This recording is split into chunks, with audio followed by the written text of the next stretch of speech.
Hello. Hi. Welcome to another podcast.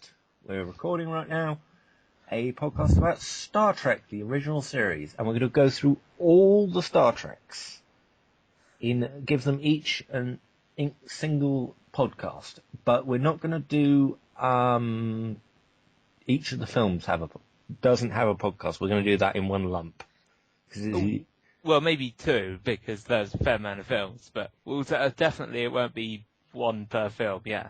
Yeah, it won't be one per film. So, unless we actually feel there's enough content to justify that, in which case we might. What? Do you really want 3 hours on how the original film sucked? Well, maybe not 3 hours, but we might want to. But we'll have to see how things go, how many ideas we have on the films. Yeah. Okay, so let's start with the original series. You go first, Rob. Yeah. Well, first of all, when we say original series, I am of course not referring to the pilot. Why not? I will, but if we wanted to start on that, we start on the pilot separately because they are pretty much separate entities, as is the second pilot leading into the first actual one of the show.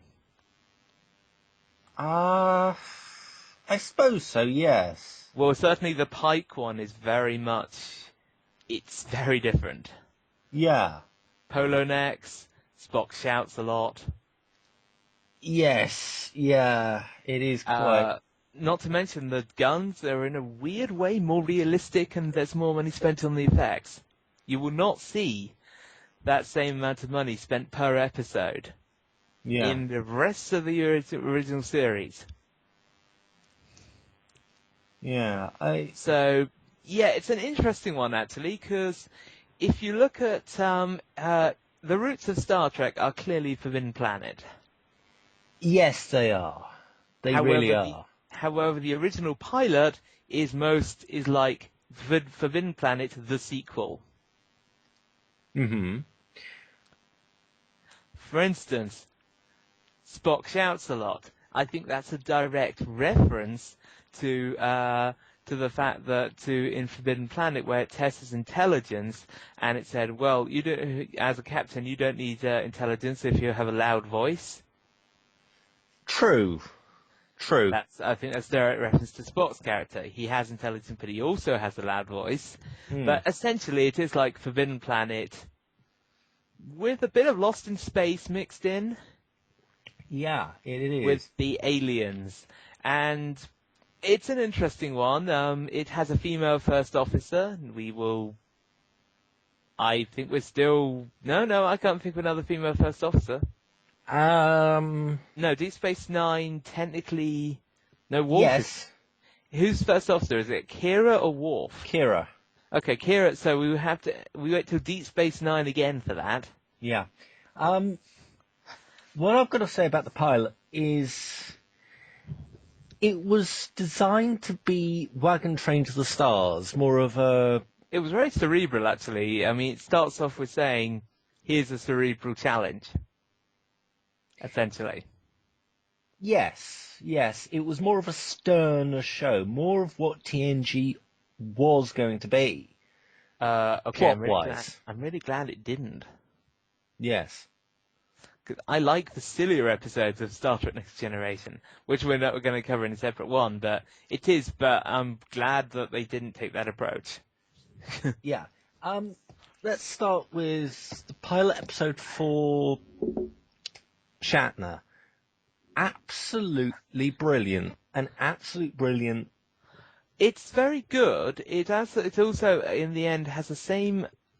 Essentially, the pilot episodes are supposed to show the best of the shows. Yes. So, therefore, they have, by far, the biggest budgets. Yes. You get a complete fuel mining station, complete with Forbidden Planet-style backgrounds. Yeah. I-beam special effects. It is really impressive. For a long time, I didn't actually know that was the pilot. It just looked like a particularly expensive episode. It looked like a good episode. And this is what I've got to say about the original Star Trek, is that for what they did for the money. Oh, the money. The money that they had was nothing. I'm not sure. They did have a rather large budget. Not. They had a fairly large budget. Fairly but, large. But I think if you were to check their budget compared to something like Dallas, you would not find a huge difference. And Dallas is set in the same area with offices and a set. Yeah. And Star Trek the original series has to make a new planet every week. Apart from the Hell Planet. Apart from Hell Planet, but even Hell Planet you have to reorganize so people don't notice that it's Hell Planet you're visiting every single time. Yes. For the non-Star Trek fans, I don't know why you're listening to this, but thank you for listening to it anyway. The Hell Planet was basically a set that had a basic backdrop. It was a flat, dusty set, essentially, but where you could rearrange how it looked.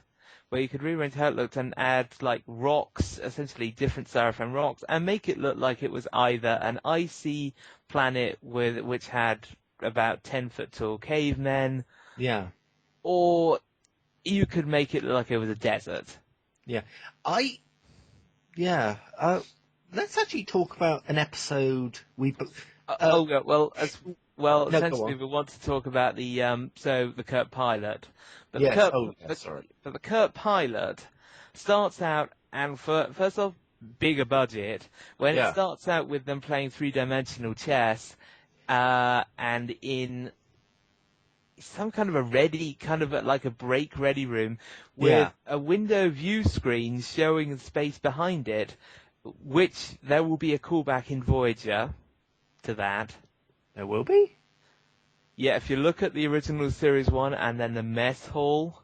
Oh! In the later one, that I'm like, hey, I've kind of seen that design before, you know. Ah, right.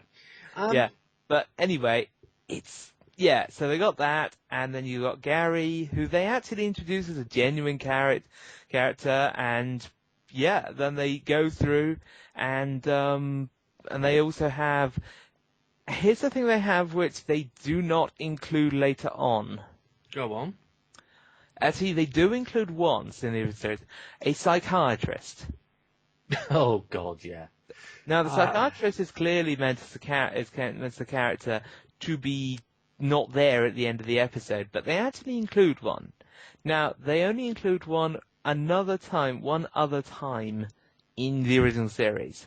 Mm-hmm. And that, ironically enough, is Dr. Pulaski.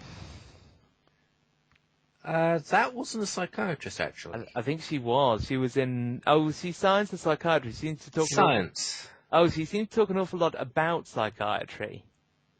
Okay, but she was... I'm not totally certain.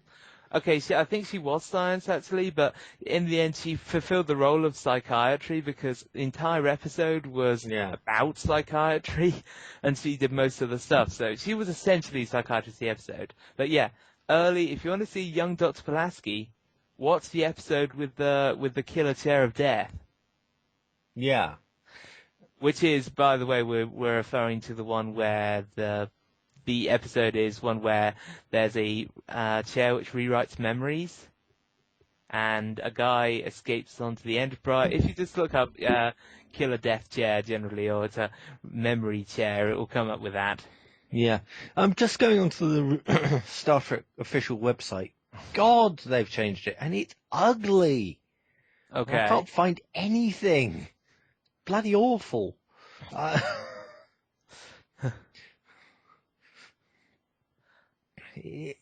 Look at Star Trek Wiki. StarTrek.net I'm going on, but yeah. Let's look it up, yeah.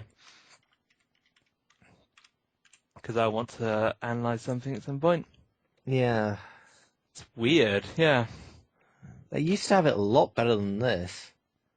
I'll go on the database. It's not bad. You want to bet? You can't find anything. It's not the best in the world, yeah. But never mind. Anyway, essentially, the original series had...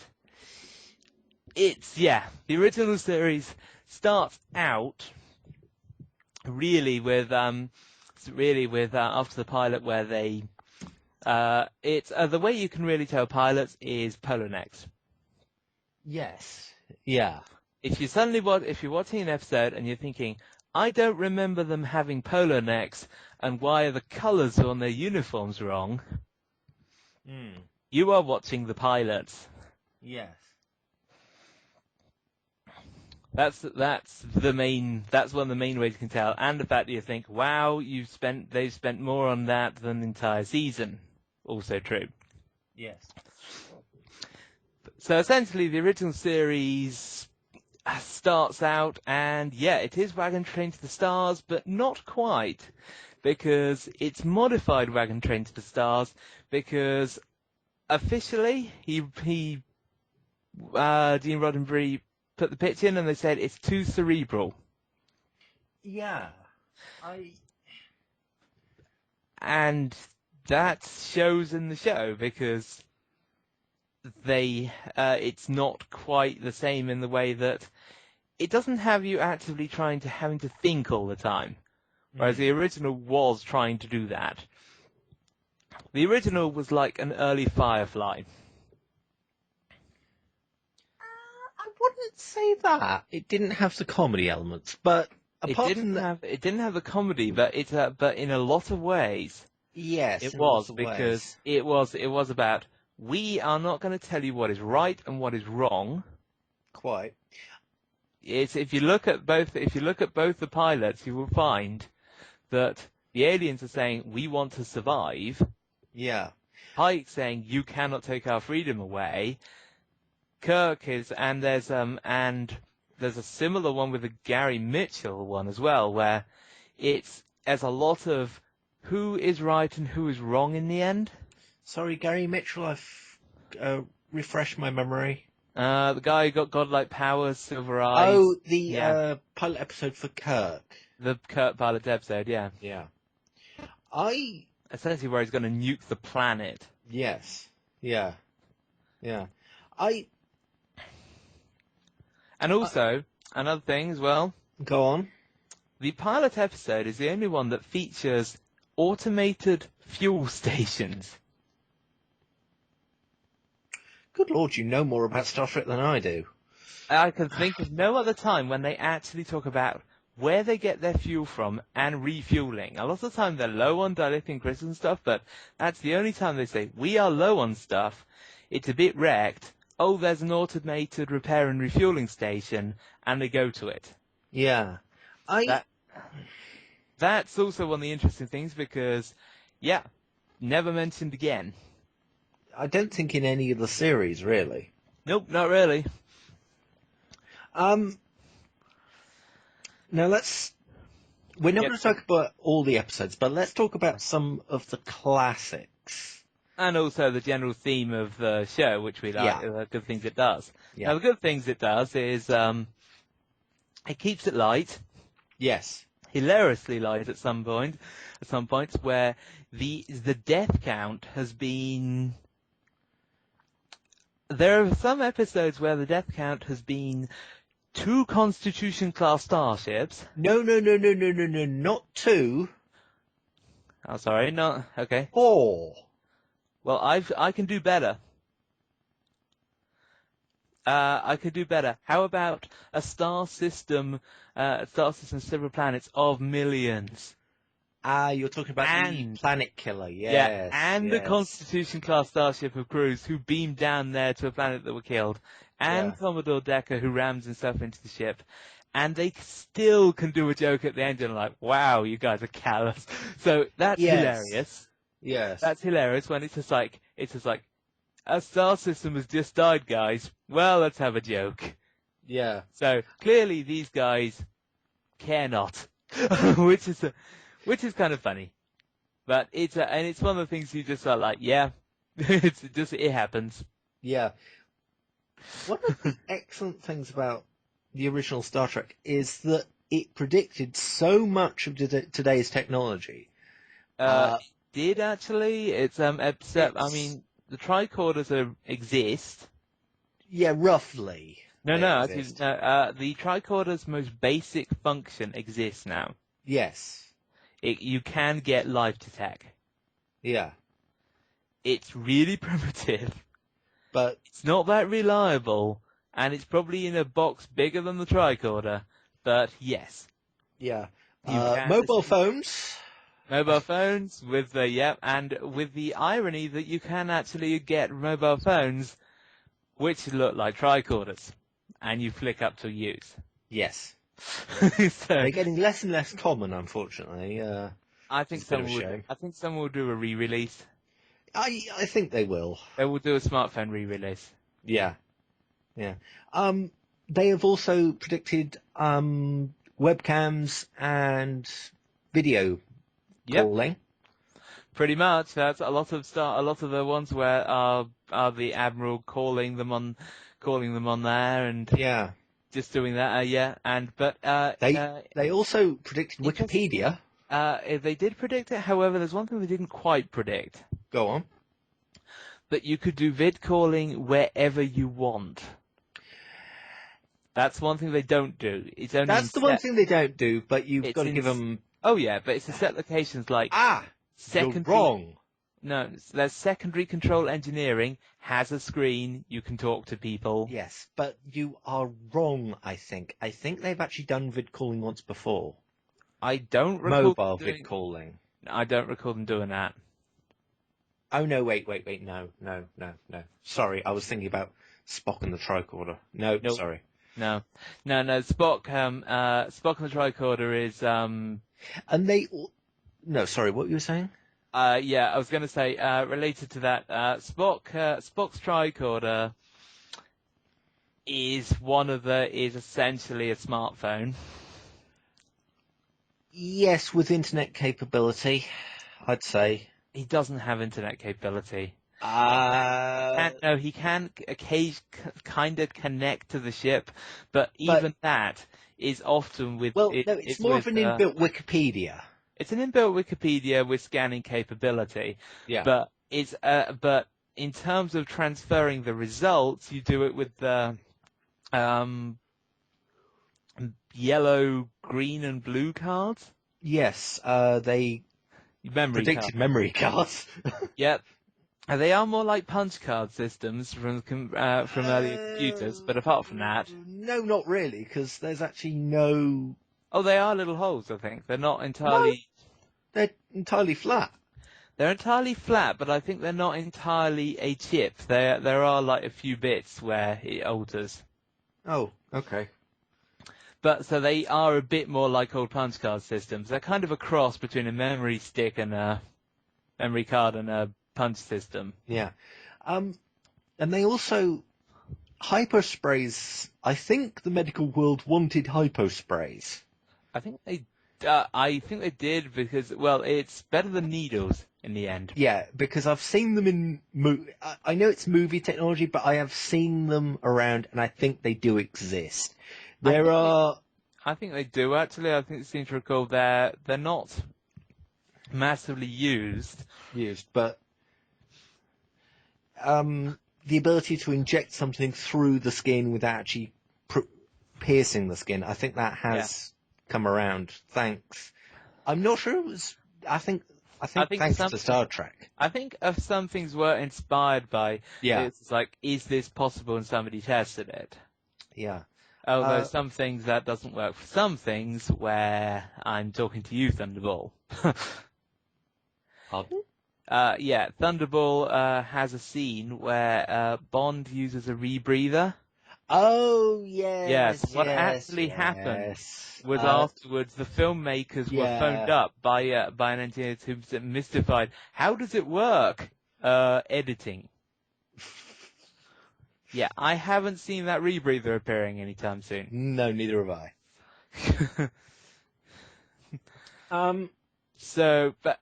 Essentially, some of the technology, a lot of the technology, it was advanced for the time, and now it doesn't seem so advanced, but at the time it was. Yeah. It was completely revolutionary.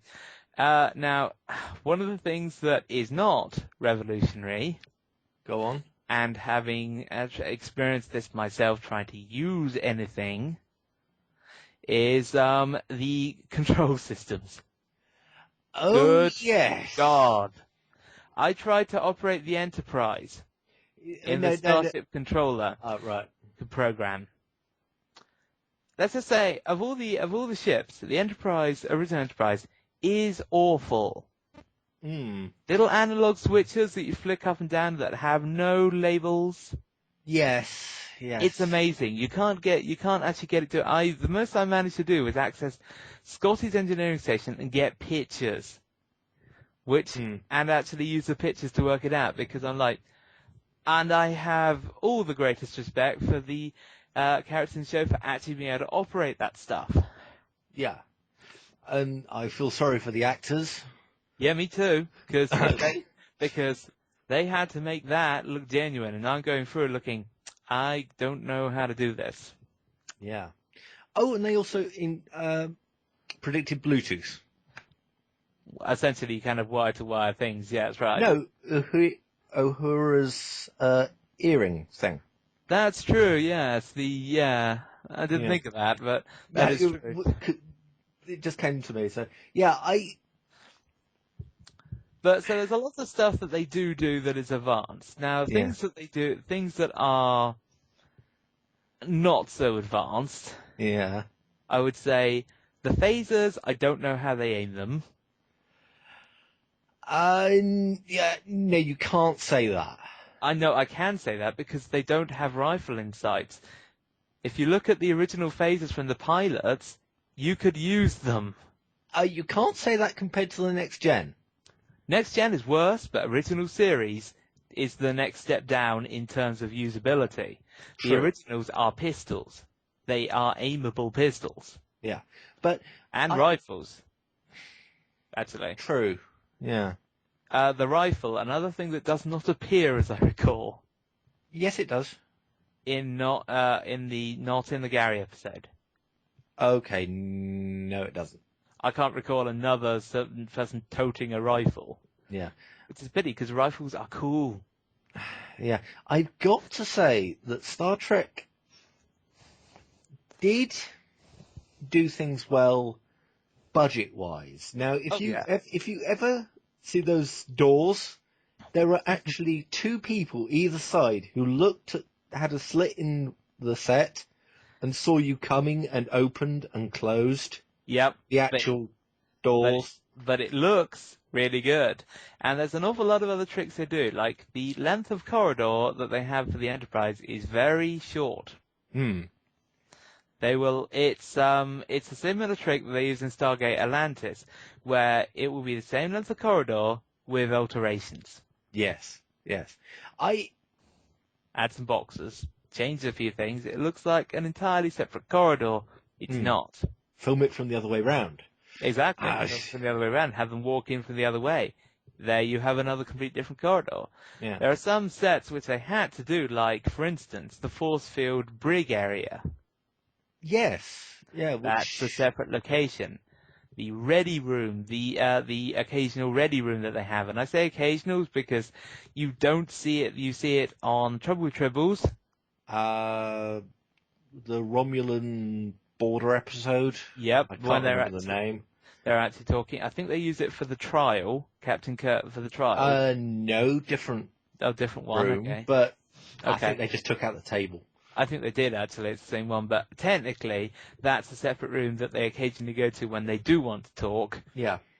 But it's not as every single goddamn episode as TNG. Yes. We all have a long discussion in that podcast. However, let's just put it this way. But as a comparison of the original series and Next Generation. Yeah. The original series, when they are not in a dangerous situation, when they want to give, effectively dump a load of plot elements at you and make it interesting, they will have they will have somebody like Chekhov or something like that going through what they know, and then Spock correcting him, and it's very funny, and it's informative, and it works.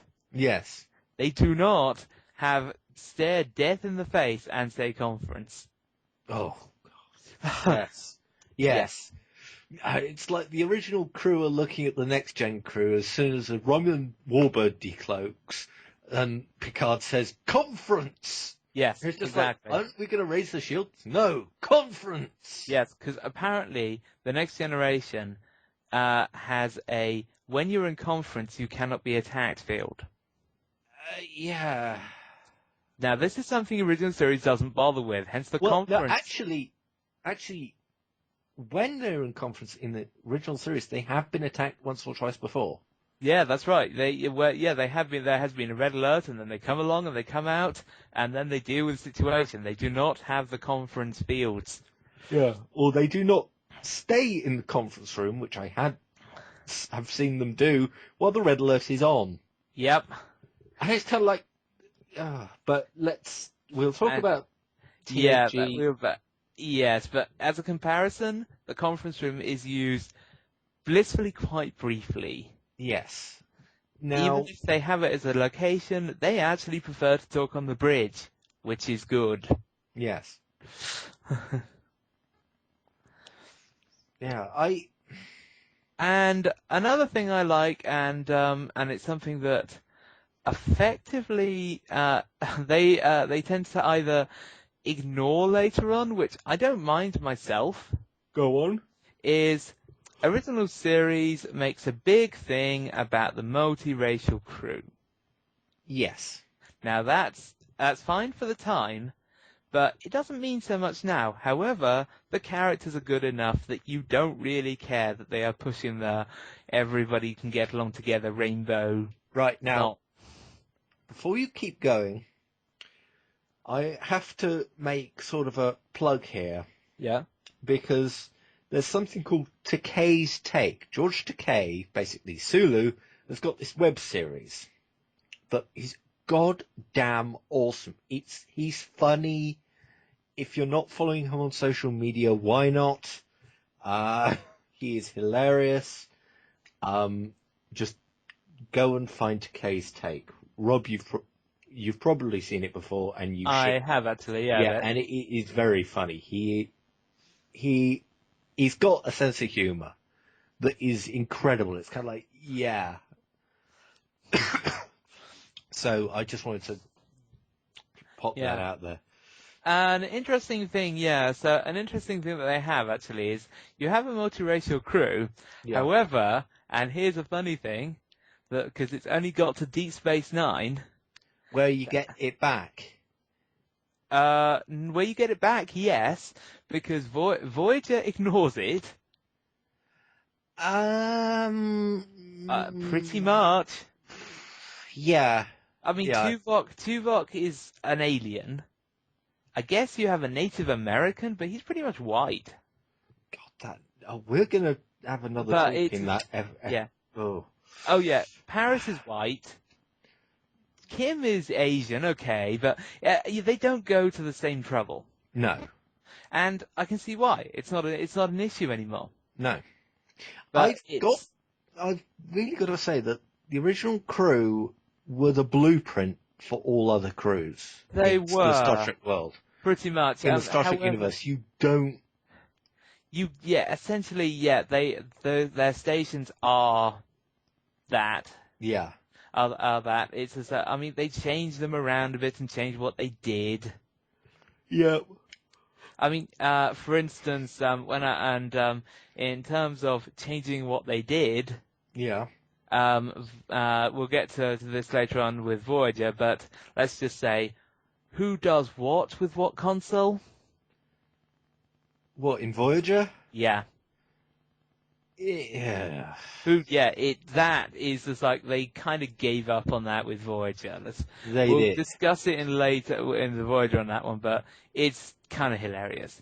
But It is. yeah, the original series has Chekhov on the guns. No. No, it's Chekhov on the flight control, Sulu on the guns, is it? Still on the guns. Are you sure it's not Chekhov on the guns? Sure. I think Chekhov occasionally fires guns for no reason. Well, sort of joint control of Yeah. flying and shooting, I Okay. feel. But Yeah. most of the time, I remember it was Sulu who did the shooting, Chekhov who did the flying. Yeah, I think occasionally they've swapped it round. Yeah. But you just had Chekhov doing it because he was acting commander or something? He has been effectively almost in command at a couple of points. Yeah, So effectively, one of the things that they don't do in the original series, which shows because that would be pushing the envelope a bit too far, go on. is have a gay character. Right, okay. They allude to it a lot, but they don't actually show it. Yes. Sulu's character, effectively, it's Oh, I'm sorry. He never gets a woman. He never shows any interest. Okay, yeah. His No. time. Yeah. The naked sword fight. Oh yeah. The naked sword fight. They kind of make it pretty clear. Now that episode is an absolute classic episode. It's funny, but has also got a hint of trouble. It's got a definite hint of trouble because while they're messing around with Sulu declaring he's a 16th century swordsman, the ship is kind of needing to move. Yeah. It's like, there's a reason that this is happening is because you're near a planet that's being destroyed, that's destroying itself. It's a supernova, I think. Is it a supernova? I thought it was one was planet, the other was supernova, and Next Generation. Okay, it's one of the two. I can't remember. I think it's both of them a supernova that's going to blow up the planet and just. Was that? I think one. I can't remember. I think one was planet. I think the original series was a planet that was destroying itself, and they were monitoring it. Yeah. Supposedly, it actually turns into them trying to get away with everybody messing up controls. Yeah. Basically, Spock screws up Hazmat. Yeah, pretty much. Of all the times, it's Spock. Yeah. His only fault, I'd say, was when he screwed up Hazmat. Sorry, he has one other fault.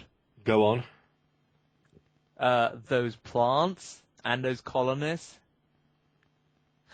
There's essentially an episode where everybody's on drugs. Including Spock.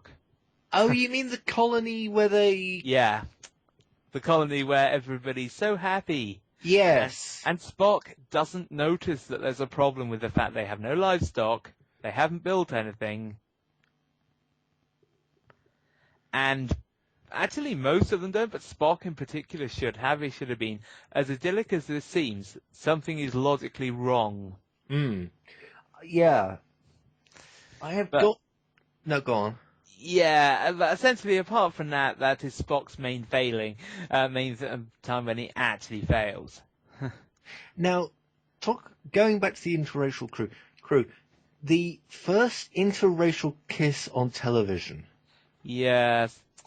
That was a bold thing to do at the time. At the time it was. Now it's just, now it forms part of one of the weirdest episodes you will ever see. Yes. I actually saw that episode and went, what? It's so odd.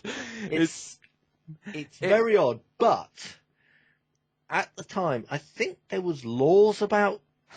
I think there was, which is why they made it a forced kiss. Yeah, but they could have gotten to a lot of trouble for doing that, and I'm glad that they had... The one thing I've got to say about the original Star Trek show is it had the balls to do the interesting stories. Yeah, it does. That is the thing. It says if there's something controversial for sci-fi at the time was pretty tame. Okay, let's give an example. Lost in Space does not feature any real episodes. It features space Valkyries, I think, at one point. Yeah.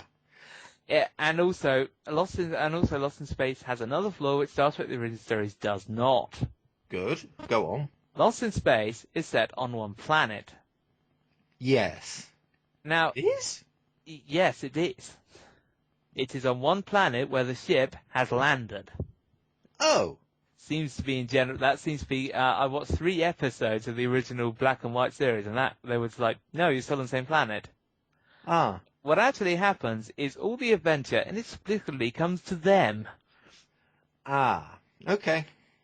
But now that is weird when you watch it because you're just like, wait, what's on this planet? Why have they arrived? It doesn't make any sense. Original series, Wagon Train into the Stars, yeah, they go to the adventure.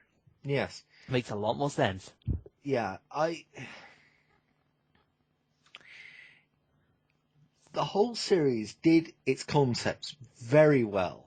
Now, I'm not sure, but I think I have to thank the original series for creating one of the best concepts in fiction. I'm not sure if it was them who did it, but the mirror universe. Actually, I think it was them who did it, but I think I think there have been Oh, no, evil. no, no. Effectively, if you're looking for evil alternates have been done before. True.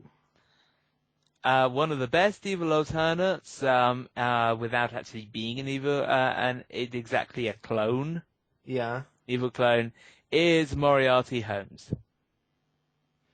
Yeah, also, there have been there's been basically, you've got to look up for a Doctor Who episode called Inferno. Oh yes, but that which came first? Star Trek. It was, Yeah, I think it was. Yeah, I think it was in the 70s that we had the, if Inferno was 70s and Star Trek did it first, but no, yeah, not 70s. Why am I saying 70s? well, it's in color as I recall. Yeah, it was in colour, but I can't remember. It was We the don't. Yeah, Pertwee era. yeah, essentially, and it is about mirror universes, complete with people with evil eye patches Yes, in the Star Trek universe. and moustaches. I think they even had somebody with a No, moustache. no. I think they actually did that he didn't have a moustache. He had an evil eye Ooh. patch. Oh, he had okay. The evil eye patch gave it away. And in the Star Trek classic Mirror episode, Mirror, which I think I hear people think that it's rubbish, but I just want to. Mirror is. It's such a beautiful idea. They should have done It's a not feature film or a series in it. Yeah. It's not just a beautiful idea. What it is it allows the actors to do completely different things. Yes. It is so cheap to do Yes. because you're effectively having them wear Well, different stuff. well, And I'm going to count out the cost. Uniform changes. sticker on the door. 50 quid. Yeah. And bolster on the back of the seat. Oh yes, that's right. Yeah. A better seat for Kirk. And that's it. No, not just it. Oh, and some prop knives. Not just prop knives. Remember Kirk's "I will make you disappear" machine. True, agony booth and the the pain agony people, pain things. which means that he had in his quarters he had that technology set up, which you had to press and people zapped away. True. So there's that as well, and also big stickers on doors. Yeah. Yeah. But apart from that, there you go. You give the crew are given a chance to just play completely over. The cast are given a chance to play over the top, and it works. It works. It works because it's the juxtaposition between the ludicrous and the familiar, Yeah, a lot less of the familiar though. It's well, you're gonna have the familiar characters. You do, but then they're not. But things people like Chekhov are completely different. Yes. Yeah. It's and actually Chekhov is menacing for the first and only time. No, actually there is one other time that he's actually vaguely menacing. In Star Trek 5? Not Star Trek 5, actually. Go on. He's menacing when in the the episode where he keeps saying he's got a dead brother, where the Klingons and Enterprise and the Enterprise are fighting.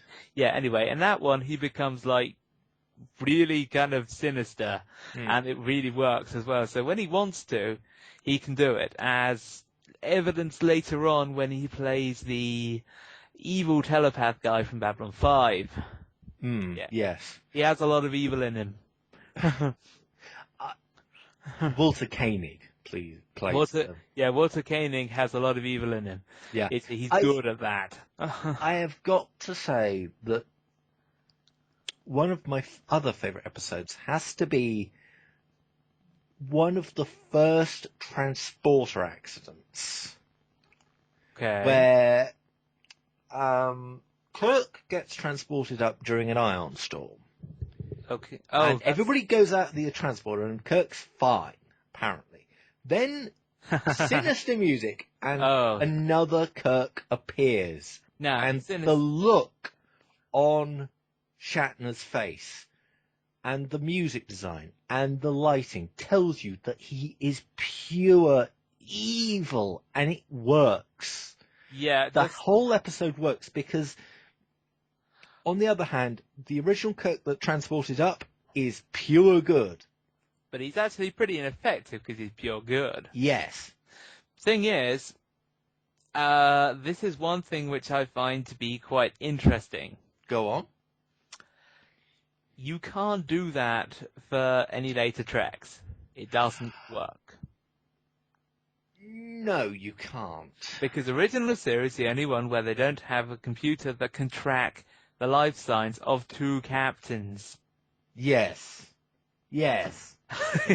Yeah, that's something that I think I think that's a shame that they didn't do that in other series. They can't do that because They can't do that, but it's no, that's not true. well, what you have one on the planet, one on the ship. Enterprise. I don't remember an evil archer and a good archer wandering around. Well, no, they could have done it in Enterprise. That would be, Enterprise is more primitive, so yes, they could have done it in Enterprise. Okay, it's a smaller ship. Oh, sorry, technically more primitive. Oh God, we'll get to that. Don't you worry. We will, but I'll say right now, technically more primitive, because the concept probably wouldn't have worked because it's Enterprise. But we will get to that. Yeah. That is one of the classic episodes that and it also has one of the most evil-looking dogs you will ever see. Remember the dog they tested on the beam out? Oh yes. And one of them is going, and you're like, yep, I've seen that dog. But I've seen a dog that it's like he's got small dog syndrome times 100. Mm. And then he dies. Yeah. and you're like, whoa, okay. Yeah. He is a pure evil dog. And one of the other episodes, I cannot remember the name of the actress, though. It was one of the most remembered time travel episode.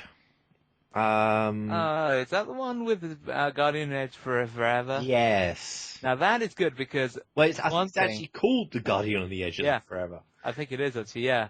That is good because it starts out there and there are waves, it's displacement in time, and they are following this. Yeah. And that leads to one of the best sets you will ever see. Yes. Which is essentially, it's like a Roman city stretching off into infinity. Yeah. And go on. And what's massively impressive is the fact that, yes, it is the planet Hell set, but this is the most pimped up planet Hell set you will ever see in pretty much any series. Quite. I have not seen a better planet Hell set. No. And planet Hell also appears in Voyager. Yes, it does. Just to... Yeah. But that episode is a classic, well done Star Trek episode. It's not all action. It's more about the characters and how they interact. And weirdly enough, it has Kirk actually obeying the Temporal Prime Directive. Yes. That alone is rare. Yes. Oh, and it has the classic of computer engineering that would make Bill Gates burst a blood vessel. Yes, the egg carton computer, which then processes the data from the tricorder from the 23rd century. But I'm sorry, it's even today. If I'd still let it go. I'd let it go because it's so ridiculous. It's so But ridiculous, but it works. you just have to say, well, Spock made it, so it works. It's Spock. He can make. He's pretty much. He's the only person who could outdo MacGyver. He regularly outdoes MacGyver. I mean, when Spock doesn't have super high technology, his response is, "I'm going to make a bow and arrow and get spears." Yeah, And he comes up to the captain and says, "Here's your weapons." yeah, And it's like, okay. Yeah. Spock is your armorer. yeah. And also, he sort of explained during the famous Gorn fight, which sort of goes, "Yes, you're going to need projectiles. Those diamonds should do well." And it's just Except that Kirk can't hear him. I know he can't hear him, but it sort of goes, yes, he's going for that. Good. Yeah. He sort of explains it to the audience what the hell Kirk is doing. Which because I Kirk think is actually just fumbling around with the cannon. If you didn't actually have that in the Gorn episode, it wouldn't have worked because you wouldn't understand what the hell's going on. And also, you'd have Kirk breaking the fourth wall by saying directly to the camera, "I'm just doing this." Yes. And Star Trek doesn't generally do that. No. I mean, I struggle to think of episodes of fourth wallism. There has never been an episode of fourth wallism. Yeah, I'm just trying to think, was there even one? In any Star Trek? No. No, actually, no. Star Trek does not have a fourth wall. And he would have to have a fourth wall because he was alone on a planet with the Gorn. Yes. And by the way, if you want to know if you could actually build that, no, you couldn't. No, they tested it. It does not work. Mythbusters tested it. Yeah, unsurprisingly, a cannon built on Star Trek Original Series, which took out an alien, a very tough reptilian alien, doesn't work. Well, it does, it kills Kirk as well. Oh, that was it. Yeah, it does kill because it's not contained.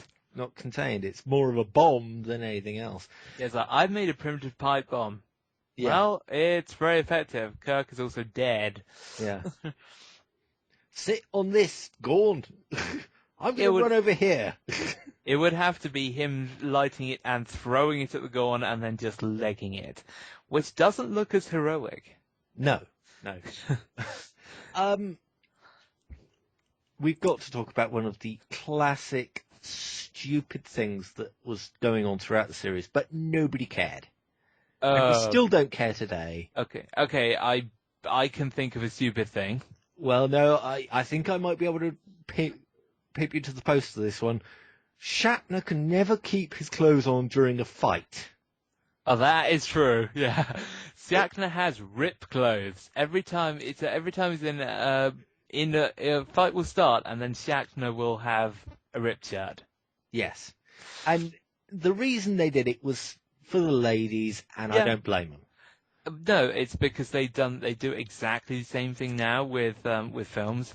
Yes. And TV series where it's just like, oh, why is the 18-year-old swimmer just happened to be leaving the pool at that time?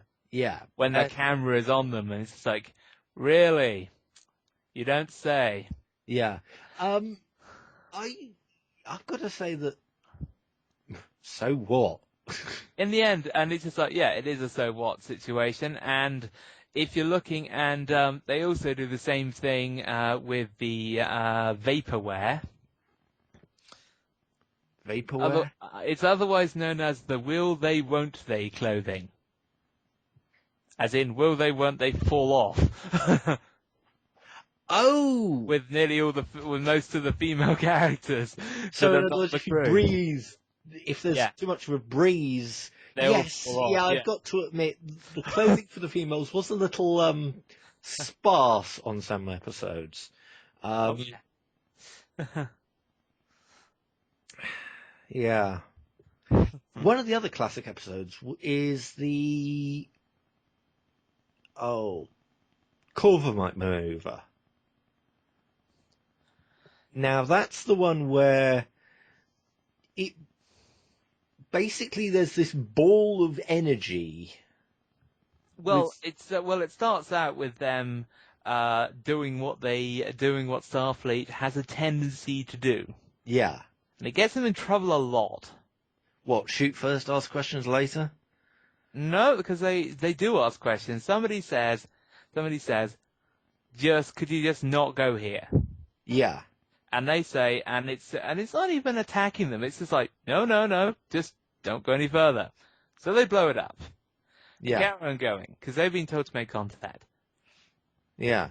And that's their thing. So they go, at which point, they encounter this big ball which says, no.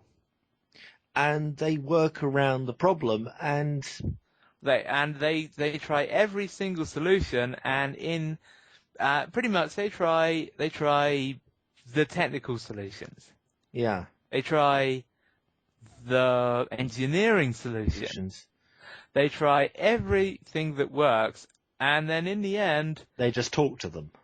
they do more than talk to them. Yeah. They do more than talk to them. They just do a gamble.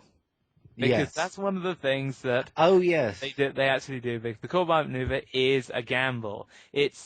We're bluffing and saying, yeah, go ahead, destroy us, because the energy that you fire will come back 10 times, I think, Yes. on you. And, well, death doesn't mean anything to us. Go ahead. Yeah. Complete lie. But they're like, okay, and then that gets their respect. They're like, wow, okay. Yeah. Now, this also has one of the few times when, and this leads into something else, Go on. because this has a link to one thing that comes up several times, which is Kirk's past. Kirk's past appears in several episodes, Yes. and also, and it appears in this, because there's a guy who is promoted, who the Doctor effectively says, you've only promoted him because he reminds you a lot of you when you were younger. Yeah. This security guard is given a name. This character is given a name, and he's given a prominent place, and in the end, he made a mistake, and he kind of like, I could learn more about being an ambassador to this species. Yes. So they leave him with that, but yeah, so he doesn't die, and he's actually given a really good resolution. But it does lead into another thing, which is Kirk's past. Kirk's past comes back a lot of the time, and Kirk's past is generally either tragic or weird. Or both. Yeah, yeah. Because there's a gaseous creature who Kirk encountered when he was an ensign. Yes, that he's got revenge on. Revenge on. Yeah, which apparently spared him and nobody else. So eventually this thing happens to another guy, and then eventually they use something which will come up later on in stories as to why they don't do this. Go on, what is it? I can't. They have a very effective antimatter bomb. Oh, yes. Out planetary atmospheres. Yeah. This is something you do not see in Deep Space Nine. Quite. You do not see in any other series, but this is the most effective weapon we have ever seen. Second most effective weapon we have ever seen. No, okay, Genesis device is just too impractical. When True. you can just take anything from your engine. True. And actually, just blow it up. It's hinted on in TNG. Okay. Terrorists want to get the waste products from the Enterprise's. Okay, to make effectively. Yeah, but we never see the Enterprise use this super explosive. Yeah. Even in the direst of needs. We certainly don't see it, and this will cover later on. We'll probably cover more of the war in Deep Space Nine later on. We don't see them using it in the do-or-die struggle in the war. Yes. A major flaw in this particular case, because they're saying, well, we want to destroy as much of Dominion as possible. They do not use the best weapon. One thing I also got to say about the original Star Trek is they don't do robots. They have them. Whoa. They do robots. There's only 2 instances. Okay, well, it depends. Robots, yeah, they do not. It depends. They don't do the classic sci-fi bad robot. Well, As in... they actually do the bad. No, as in the costume barely fits. Oh it no, barely... they do not do the original series. Remember the robot set. The other Kirk's Past episode which appears, Go on. which is also one of the more interesting ones in the whole, which I presume is something to do with World War II. I am going to say right now that I think this is something to do with World War II war crimes. Right, go on. What is And it? that's I'm lost. that's the one where Kirk encounters the person who killed half the people in his colony, the governor who shot half the people in the colony because there was a food shortage, anticipated food shortage, Yeah. and who has been hiding as a Shakespearean actor. Oh, that one. And it's about him wanting to be left alone and doesn't want to kill anyone, and he's just like, look, I did what I had to do. Yes, I remember that one. He might as well have I am a Nazi war criminal marked on him. Yeah. But in essence, that the Kirk's Past ones are without doubt the ones that had the most forethought to them. Yes. They have issues which, in a way, what's right or wrong? Doesn't matter. It matters in the course of the episode, but certainly in the one where you got the governor, that former colony governor, where his entire argument actually comes down to young Kirk saying what you did was wrong. The governor actually saying, no, if the ship hadn't arrived, what I would have done would have been considered harsh but necessary. Yeah. And I would have been not exactly a hero, but the one who allowed people to live. Yeah. Now, young Kirk doesn't get that. Older Kirk does get that. Yes. But the brash younger Kirk who tries to save everyone and has never really lost a large amount of people, excluding the red shirts I didn't care about. Yeah. Yes, Yeah, it's just that it doesn't get the point. No. Which is an interesting part. But yeah, whenever there's an episode involving Kirk's Past, expect something like that. Yeah. But now, what was the other thing you were saying about? The show has never done the evil robot. Yes, the evil robot is something that does not appear. Now, there's several. I think I know one of the reasons why. Go on. Because they are very conscious of their budget, and having a humanoid robot is easy to do. Yes. Also, they don't want to be classed as doing another Robbie a robot, effectively. Quite. So they make them humanoid androids, but it leads to... There were 2 cases of robots that I can... Okay, one case of a robot. There was a probe. That wasn't really a robot so much. It wasn't a robot, but it was a mechanical machine. It was a mechanical machine that had no humanoid form. And it was also one of the more expensive episodes to do, I think. Yeah, you have to have the probe floating around. That's not easy. I mean, I know you could have it on a rope hanging somewhere, but still. Yeah, I think you're right. And it had little lights and stuff. Yes, I think you're right. It was an expensive episode. But essentially, the original series is full, and this is a funny thing. Is a funny thing which I think to be odd. Go on. Here, as to why they don't have one as a crew member, is full of advanced humanoid androids. There are so many of these advanced humanoid androids. There's an entire planet that manufactures them, and they show no interest in knowing how the manufacturing practices work. Yes. There's also, they encounter them on another planet where, weird enough, you have Christian the nurse's Yes. husband, Roger Corby. Yeah, who's become, who's essentially, they've got him and a load of other androids. Hmm. And some more androids and android making facilities. Now, androids are a thing in the original series. Enough of a thing that you don't know why they didn't actually have one on the crew. Quite. The other thing I want to say is M5. Well, M5 is a nice, M5 is... It's not a robot, it's a computer, but it also...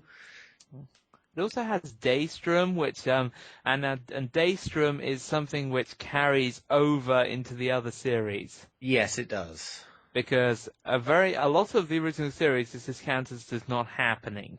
Yeah, but Daystrom does, because there's something called the Daystrom Institute in DS9 and TNG. And a lot of the things they say about Daystrom has done. Yes. M5 is not generally mentioned because it's his biggest failure. Yeah, the M5 was an interesting story because I think it was around the time automation was coming in. I'm not sure.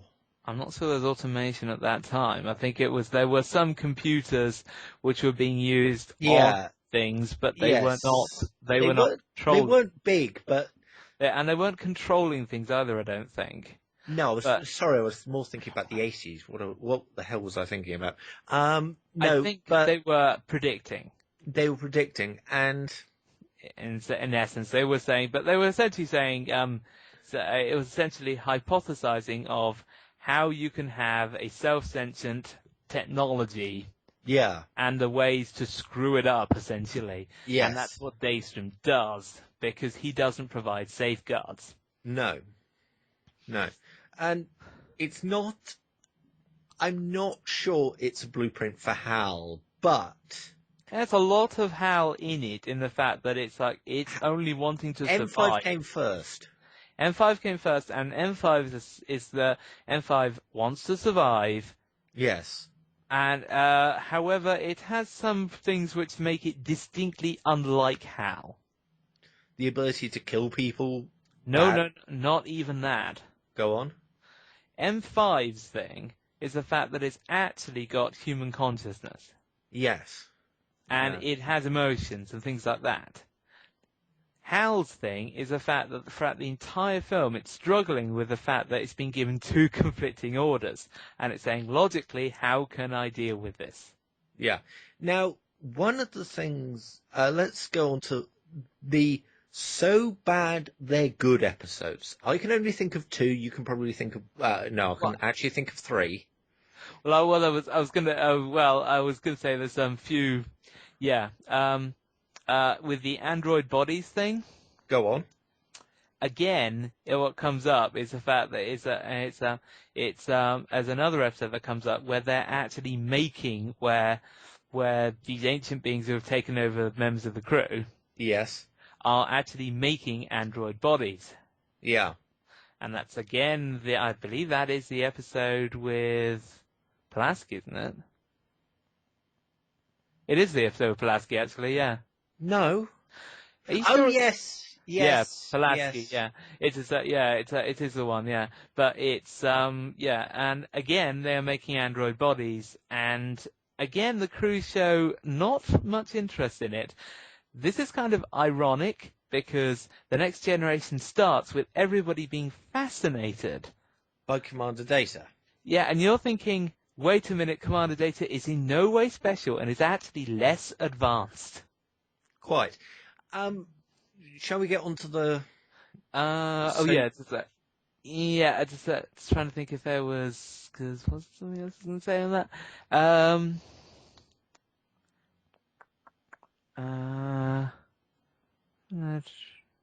That's good. That's so bad it's good episodes. Right, I've got the first one. Yeah, so No, essentially... no. No, I'm not. I'm just, just Oh, as an intro thing. Yeah, so essentially, Star Trek The Original Series has several different types of episodes.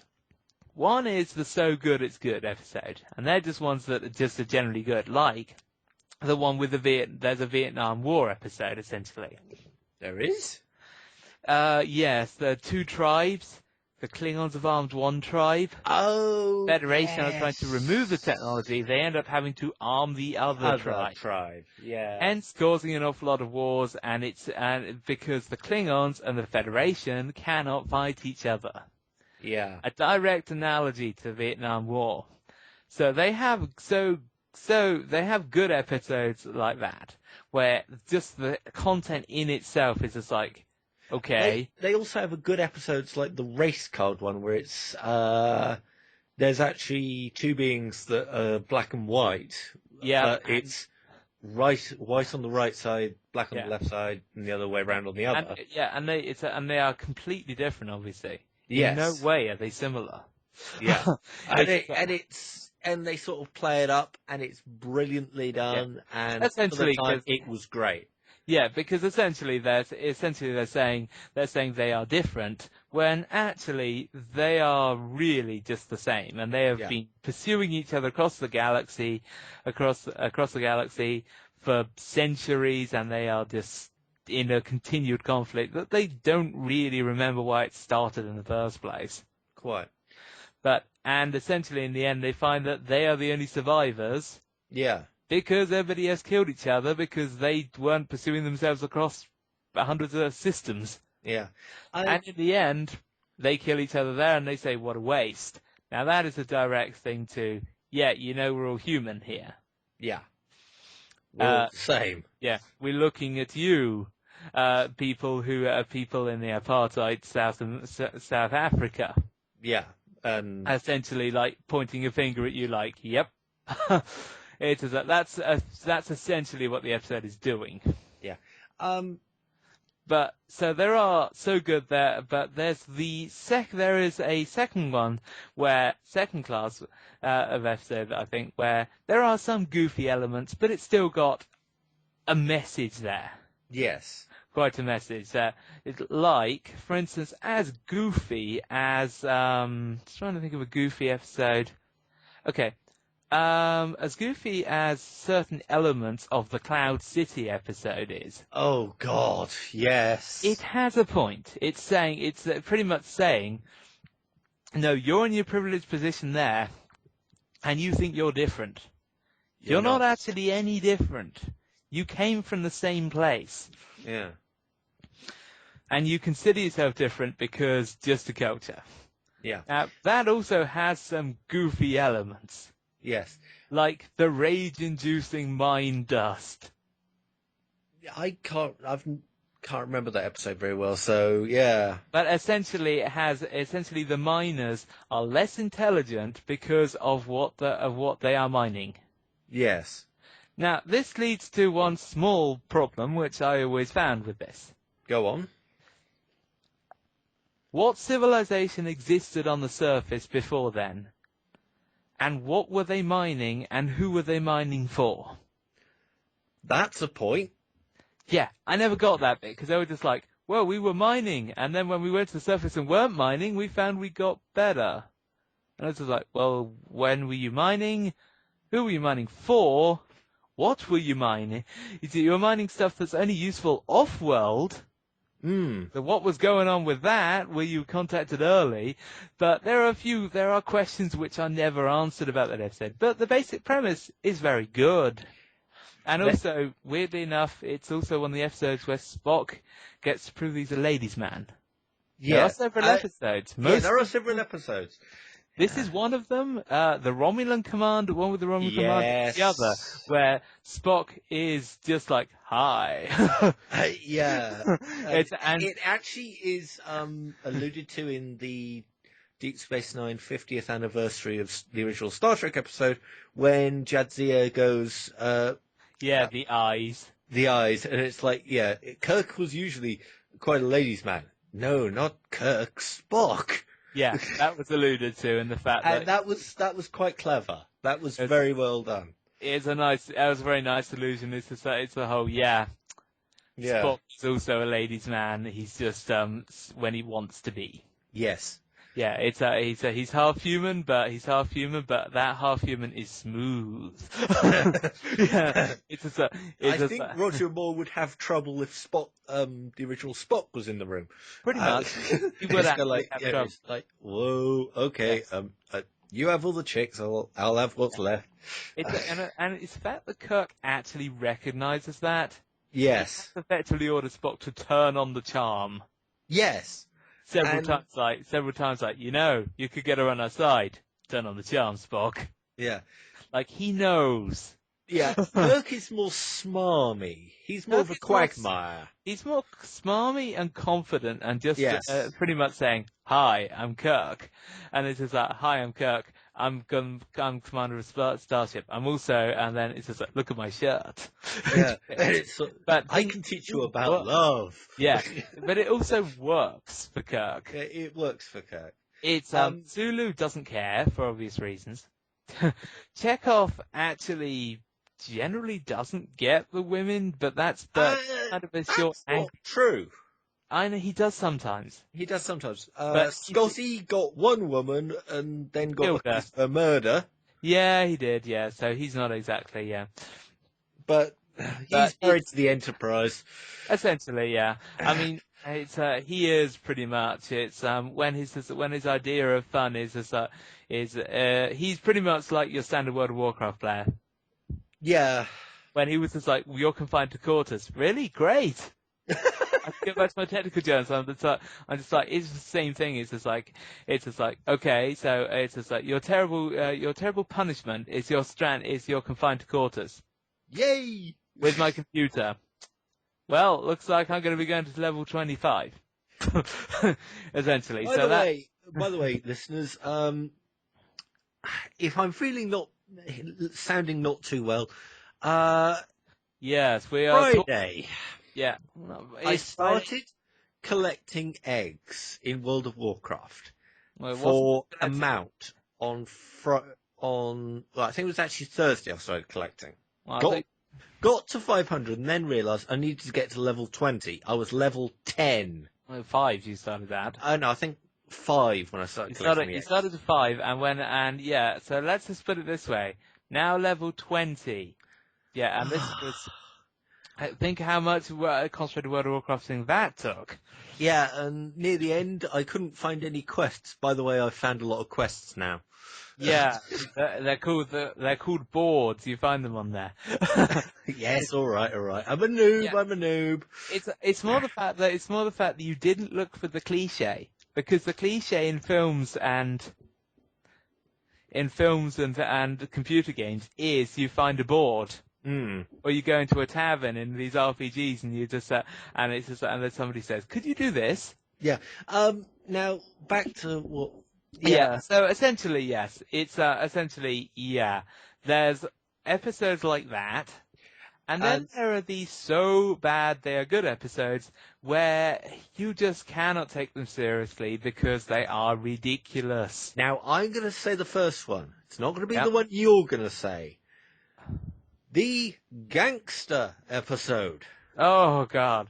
The gangster episode is the mafioso episode. The mafioso episode where you have Spock and Kirk doing the really good mafia talk, and it's kind of like it's hilarious, but it works. Now the reason if you're wondering why they are gangsters, the reason is because the culture is one that copies.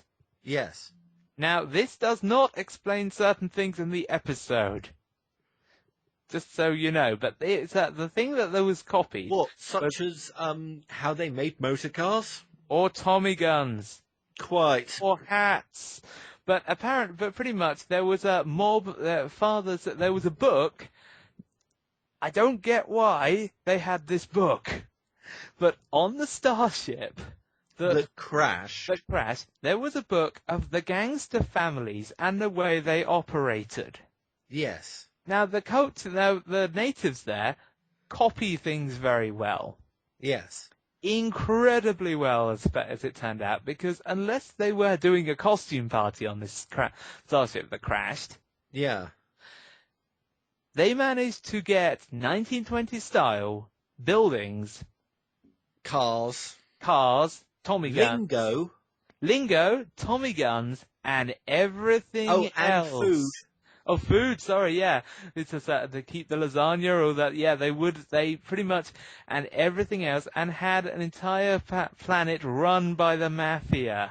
And it was the most hilarious episode because Yeah, there's one bit where it's like, Kurt gets into a car and it's like, why isn't it moving? And it's just like, yeah. I think you need to move this level. Wait, stop. And it's sort of trying to get them to work out how to drive a car, which Yeah. is quite funny. And also, it's full of these huge 1920s cars, and it starts out, there's a drive-by shooting. Yeah. It's apparently a standard thing Yeah. in the mafia wars, and the various families control things, and the overall family is technically in charge. And what is the funniest bit at the end? Oh, there's a pretty much for At the end. Oh no, No, I know what you're talking about. I know what you're going to say at the end, but pretty much you got they're going through, and they're trying to work out, because this place has problems, because an entire place run by the mafia where everybody's fighting against each other. As you can imagine, who organises healthcare in that? The mafia. Yeah, but which family when they're all fighting each other? It's got problems. Yeah. It's as you'd expect with entire planet run by the Italian mafia.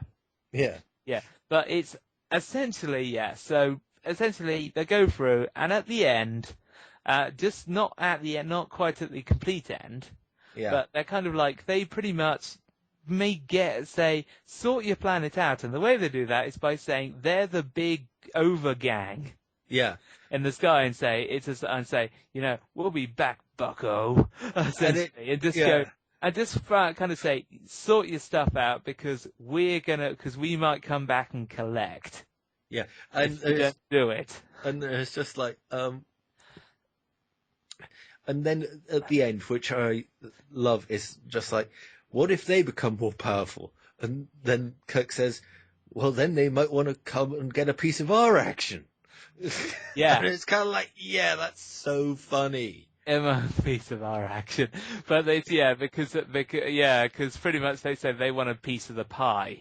That's their thing, and at the end, they're like, "Oh, okay, well, we'll stop you. Well, we just blasted you from the sky with stun rays.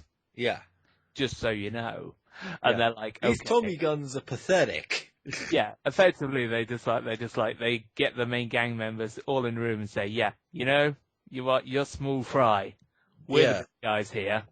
And so they do the whole gang speak and impress them, and really impress them. And at the end, they also left the communicator. So which gets to the complete ridiculousness of the episode. Go on. Because they left a communicator. Only a communicator. They never said what their culture, what Federation culture was like at all. Remember, they pretended to be gangsters. Yeah. The episode ends with them saying they might be like us. In 20 years. Because we left the communicator there, and you're like, how do they know you lied? Yeah. We are the Gangster Federation. Essentially, they would be the Gangster Federation. Funniest fucking episode ever. Yeah, so you have the next generation come along and find them do the Gangster Federation, because they're gangsters with Federation technology because of that time period, with maybe a bit of advancement. But essentially, that's kind of how and that's one of the so bad it's good episodes. Do you want to do yours, and then I've got one more, and then I think we'll wrap it up? I think there's a few more things we could talk about there, but there are several so bad it's. What's yours so bad it's good? What's the other one you have in mind? The Hippies. In that case, there are two more episodes which are so bad they're good. Oh, okay. Okay. Well, let's start out with another one. Right. with another one. We're going to do The Children Shall Lead, Oh, Christ. and then Spock's Brain.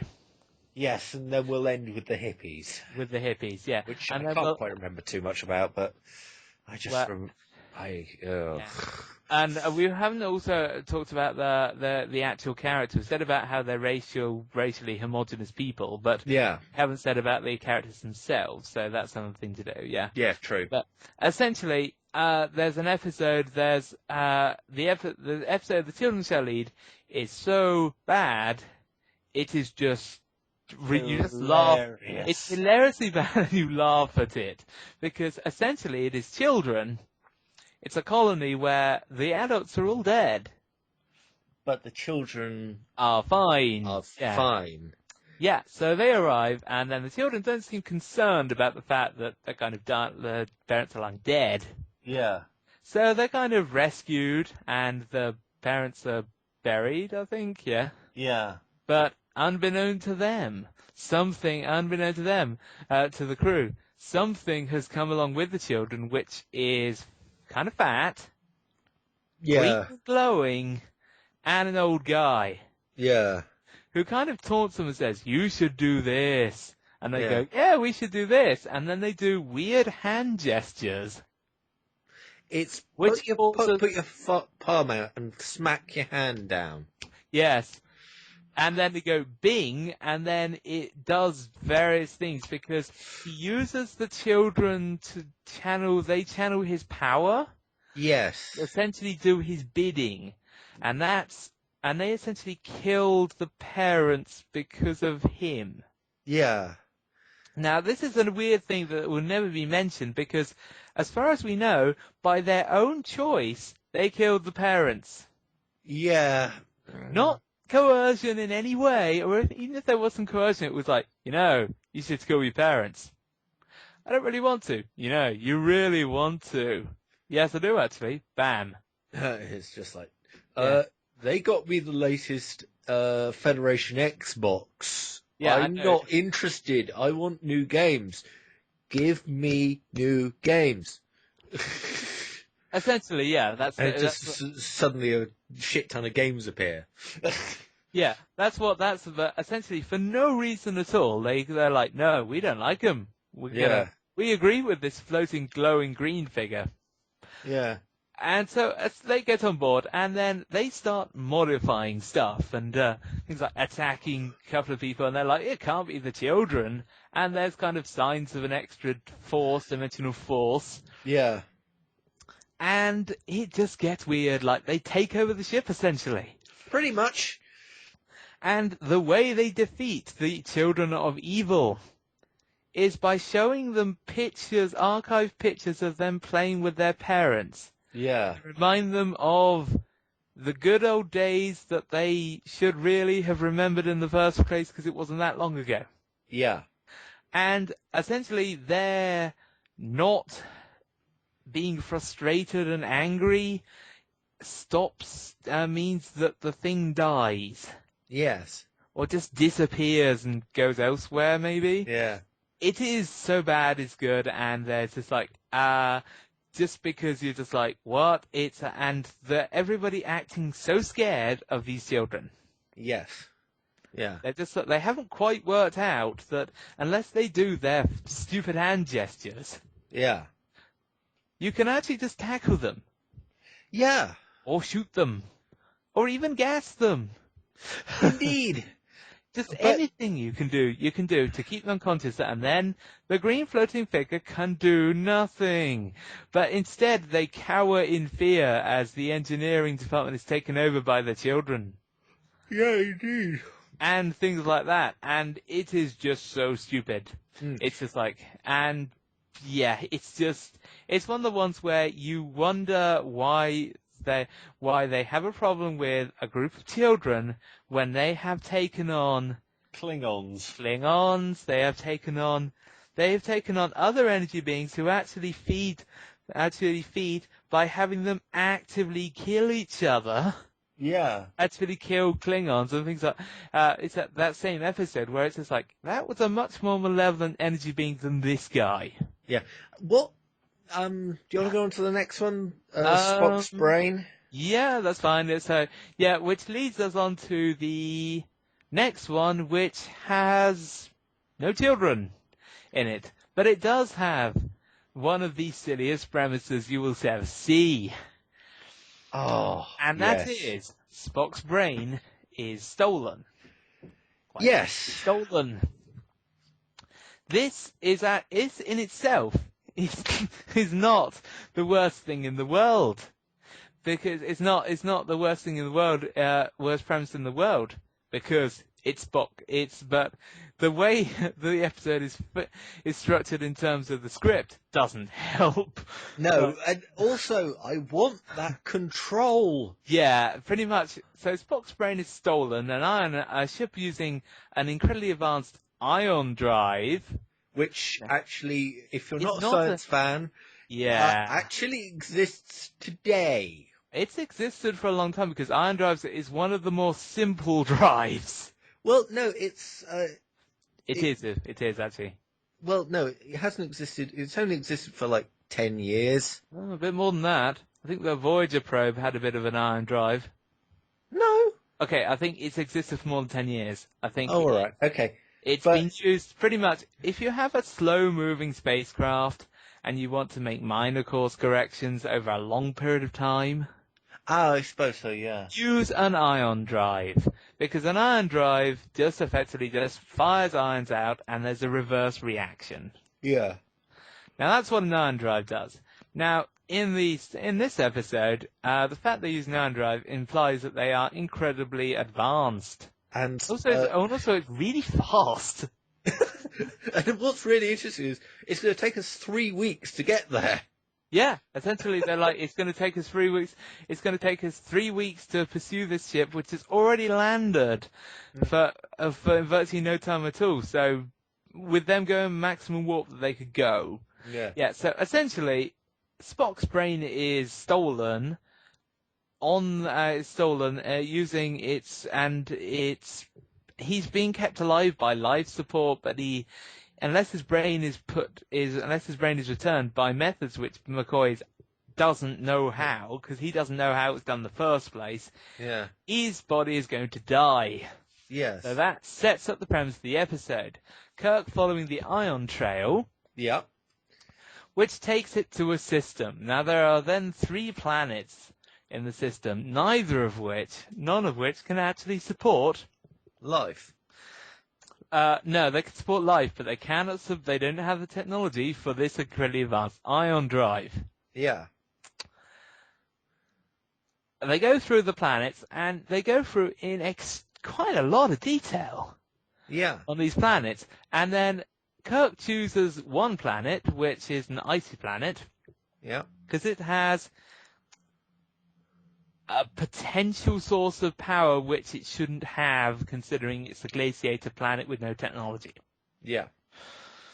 Visible. No Yeah. visible technology. And So I think it has indigenous people on the top. it does, doesn't it? yeah. Yes. It has indigenous people, but they're not. They can't support anything. They can't support an industrial society, never mind What? what the ship was. Yeah. So Kirk chooses, and they've been down, where they are attacked by cavemen. Yeah.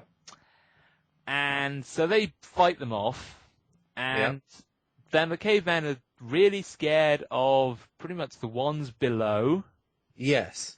and then Kirk asks where the females are, and then he gets really scared. And it's like, no, you can't go underground to them, no. And then just legs it. And what really sort of cements it, the look on Kirk's face is, that's a challenge. Yeah. Yeah, that's a challenge. And also the fact that Kirk is amazed that the guy doesn't know word female. Yeah. It's like Kirk is just like, you poor guy. You poor man. Yeah, and also because he thinks this is the one planet where he's not going to score a chick. You can just see it in his face. It's just like, wait, if there are no women, then how will I get off? Yeah, essentially, that's I've his. been through the crew 6 times. Yeah, essentially, yeah. He's at this point he's looking at his away team, and his away team are all guys, and he's like, never had this situation before. Normally there's a cute, normally I get a cute woman at some point on this planet.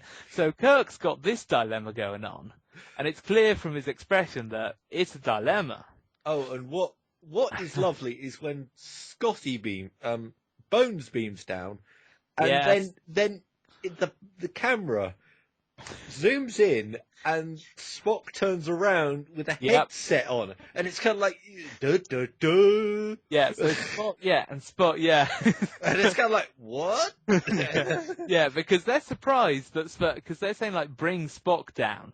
Yeah. They're like, okay, he's going to be in a chair. There's just going to be something. No, the answer is he has a control. He's being controlled by something that has 4 buttons, and those 4 buttons allow him to walk, stop, grab stuff.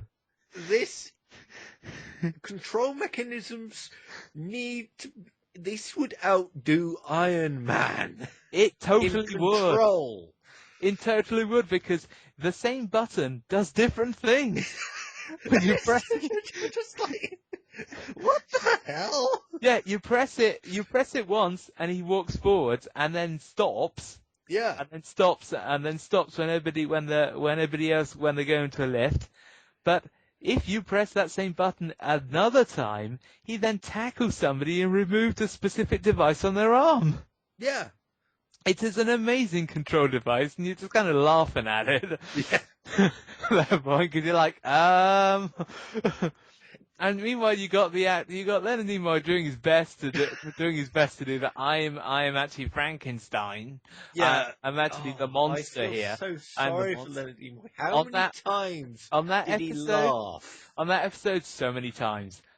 He's got to have laughed so many times. Yeah, it's or the at whole least point. Smiled or something. Which wrecked it, because it shows that he's actually not. Yeah. Yeah. So they had to do another take, but Yeah. yes. So essentially, you have the control device, which is just ridiculous. It's just like I want that control device because that's amazing. You control the entire human body. By the way, call back later on in Deep Space Nine. I was about to say that. Yeah. And it doesn't work as well. Yeah. They actually do it realistically. Yeah. Yeah, we'll talk about that later. Yeah. But essentially, yeah, there is a callback to that. It's where Nog has clearly been looking at that episode. Been looking at the archives, and it's like, yeah, we need to do this again. Yeah. Made more ridiculous than that one when we discuss it but yeah, that's one of the more ridiculous episodes as well. Yeah. In Deep Space Nine, but when we talk about that later on. Yeah. It's, essentially, yeah, so they find a load of food in a cave, but thing is, things like, and weapons, thing is, they're clearly industrially made. Yes. It's too perfect. So they think it's a trap. So they go and spring the trap. Yeah. Meanwhile, the amazingly effective Chekhov and the guards are left outside just in case they need help and to watch the area. Yeah. At which point, the amazing towards the door. At which point, the amazing trio, I think it's trio. Yeah. Trio then proceed to. Chekhov says we might as well be warm. Phases a rock to make it heat up. That is nowhere near the entrance. Yeah. And they then all turn their backs on the entrance. Yeah. And warm their hands. Yeah. So they are not in any way guarding anything. Yeah, but so that they are the least effective guards there. And also, here's the funny thing. Yeah. It's a cold planet, and Chekhov says it's completely livable earlier on. And then he says, I'm cold. Yeah. So he was clearly just blagging it earlier on and saying, like, I am Russian. I'm not affected by this. Jesus Christ, it's cold. is what he's actually thinking. Yeah. So yeah, he's the standard thing where he says, well, we're Russian, I'm Russian, I can do this. Yeah. Yeah, that's effectively Chekhov's thing. One of Chekhov's things. In this case, he was completely lying about it. Quite. And He was saying comfortably livable earlier on or something now, like that. when the lift goes down to the bottom level, I can't quite remember, but They actually say it's going down. There's ion power yeah, down there. And also in more power than like a nuclear, about 1,000 nuclear piles. in other words, Iron Man's arc reactor. Essentially, it's Iron Man's arc reactor, as far as I can tell. Thing is, And also Jarvis. yeah. But we'll get to that. But another thing that's odd Yeah. is the fact that they talk about nuclear piles instead of antimatter drive Yes. or antimatter thing. For some reason, they just skip straight to nuclear piles. We Yeah. have no idea why, because their matter-antimatter engines generate more than nuclear piles. Quite. Presume. Now, The fire phases a lot, and so essentially, yeah, they're going down on this lift with zombie Spock. yeah. Who, yeah. Logical to eat brains. Yeah, essentially. So, yeah, with McCoy coming along because he thinks he might be able to do something, even though he knows he can't do the surgery. Yeah. And what is really interesting is they get captured and they Oh, release. no, even better though. No, it gets better than that, because the first thing they do is encounter is the door shut, the door opens up, and then they effectively see one of a very small woman who's just about to press something, and then they phaser her straight off, Yeah. because clearly diplomatic mission here. yeah. It's just like, boom, it could have been communication device. We don't care. Yeah. They just phase her, and they find out effectively she's just she has a mental age of a child. Yeah. I love this. Brain. What is brain? Yeah, but that comes later that comes with the amazing. There's an amazing briefing, effectively briefing room session later on. Yeah. But essentially, they phase this person and find out that, and then it's just like, and then Kirk is constantly saying, "Where is the person in charge? Where is he?" Yeah. Despite the fact that he's only ever seen women actually doing anything here, so he's like totally saying, "No, where's the guy in charge?" Yeah. I don't know what you're talking about. I know. Where's the guy in charge? Mm-hmm. It's just like, okay. Yeah. It's just like, so much for the enlightened attitudes, Kirk. So, like, couldn't be a woman in charge of a society dominated by women, maybe? Yeah, but Hasn't quite occurred to you yet? No. Anyway, Rob. Janeway. There's a reason why he thinks women can't be in charge. Good point. Yeah. If Janeway's their example, I'm like, yep. Totally. Yeah, but essentially, I'm not sexist, but if Janeway is Star Trek's example of a female captain, I do not want to serve under a female captain. yeah. I would not serve under a female captain, because it's like, I'm sorry. I'd rather not be the other side of the universe. Thank you very much. Yeah, it's more. I wouldn't want to be on the side of the universe with Janeway. Quite, but essentially, yeah. So essentially, they are caught. Yeah. They are caught by somebody else who says, "You've effectively shot one of our people." Yep. And then they are led, and they are woken up, and they have effectively kind of these collars. Yeah.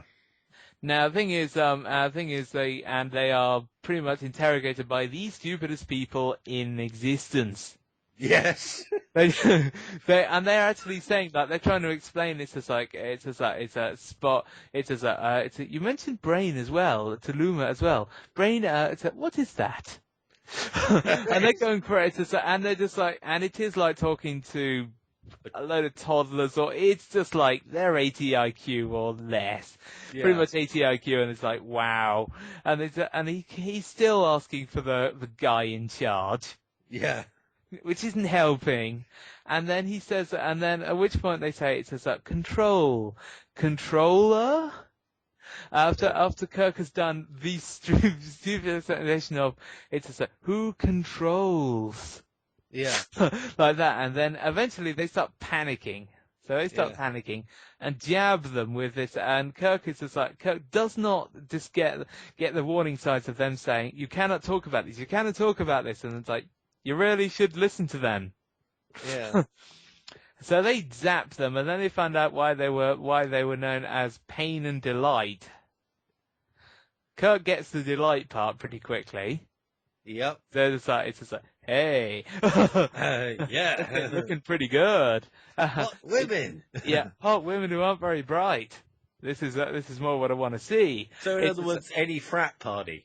Yeah, pretty much. Yeah, they would be welcome at any frat party. These, it is the women in charge, the women in this place.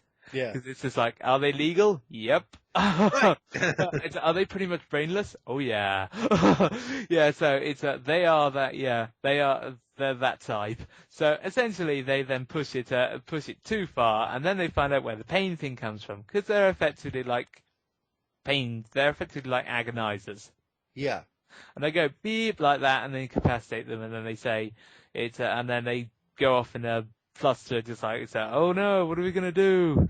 Yeah. And then they just leave it, and they leave a male guard. At which point they contact Spock. Yeah. Because they tackle the guard using.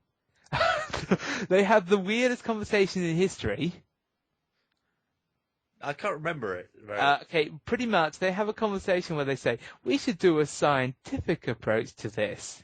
Yes, we should totally do that. And then their scientific approach is to punch them. Yeah. Very hard in the stomach and the groin, and then just have a big brawl. And it's just like, yeah, and they have a weird conversation about they should do a precise scientific approach to this with Scotty and Kirk, and they're like, what? Yeah. And then so they do that with McCoy also joining in, and then they have a big fight and take the guard out. Yeah. Their equipment is still there because they presume that the women were too dumb to actually know what it did. Yeah. And then they contact Spock, who starts to say that he thought he still had a body. Spock contacts them. Yeah, on the communicator, and they say hello, and then it's just like, and they're like, and that's Spock, and then Spock still thinks he's got a body. Yeah. It's like he's pumping blood and everything, and they're like controls, and they're like controls. Yeah. like they finally get it. Like they think he's actually controlling, and he starts mentioning about these people, about the history of these people, and because he's got access to archives. Yeah. And at which point, where he starts saying stuff that we actually find interesting. Yeah. And at which point they say, we don't have time for that, Spock. But they had time for the ridiculous, we need to do this accurately and scientifically. Yeah. Just before just going to a brawl. So after dismissing Spock actually saying information that would be important, they actually try and escape to find him. Yeah. And also saying that there's a vast array of information. Yeah. That they could potentially use to get his brain back in his body. Yeah. So essentially, they eventually find this teaching device, which they say, well, you're going to use, and they say, well, it's dangerous for humans to use. So they put the other person in who originally did the surgery and has now completely forgotten about it. Yeah. And then she says, and for some reason they expect that forcing her to actually come back, and then saying, this thing you did to save these people. Mm-hmm. Well, at gunpoint, we're going to say you should not do this. And then she's the smartest person in the episode, because she essentially says, no. Hell no, why would I? And it's like, yeah, Kirk and Co. Why would she? Pretty much. So she just refuses, and it's like, nope. I'm too smart for that. This entire complex relies on this brain. No. And they're like, well, we can do nothing for that. Yeah. So, yeah, essentially McCoy gets the knowledge and there's a risk and then he does the surgery himself, but he starts forgetting. And then And at which point they say, could you connect Spock's speech sensor? yeah. And then Spock directs his own operation. Yeah. To McCoy, who then does the finishing off fixing of his brain. Yeah. Which is like the ultimate insult to McCoy, because Spock, well, he's on the operating table. Yeah. He's telling McCoy how to do his job. And then I love the bit where at the end when McCoy says, "I think I've done something wrong. I accidentally shouldn't have reattached his speech sensor." Yes. Yeah, and that's the thing. They actually, and they kind of just leave the place and say, "We're just going to have to live with." What I love is there are people up there you might want to meet. Yeah, you might as in, yeah. Frat party. Yeah, essentially, yes. Just like, we'll bring you a load of booze. You can sort yourselves out. They actually said, you know what makes it worse? What? In the actual book, there is a line that they probably cut from the end. What? You know what their essential supplies were going to be to these people? Alcohol. Perfume. Oh God. Nice clothes. And saying, you know, they want women just as much as you need men. Right. Really, that was what they were going to do. I'm like, what? That was their plan. Just let the Neanderthals down, and it's like, yeah, this will work. Essentially, yeah, but that place was just going to become cold and uninhabitable. That was the point, I think. That was the point of the brain in the first place. Yeah. But essentially, yeah, it's terrible as an episode. It's terrible, but it's so funny. Yeah. Brain. What is brain? Yeah, an actual line. So yeah, it is just so bad, and you're just like, thank you for all the progress you made, showing different cultures.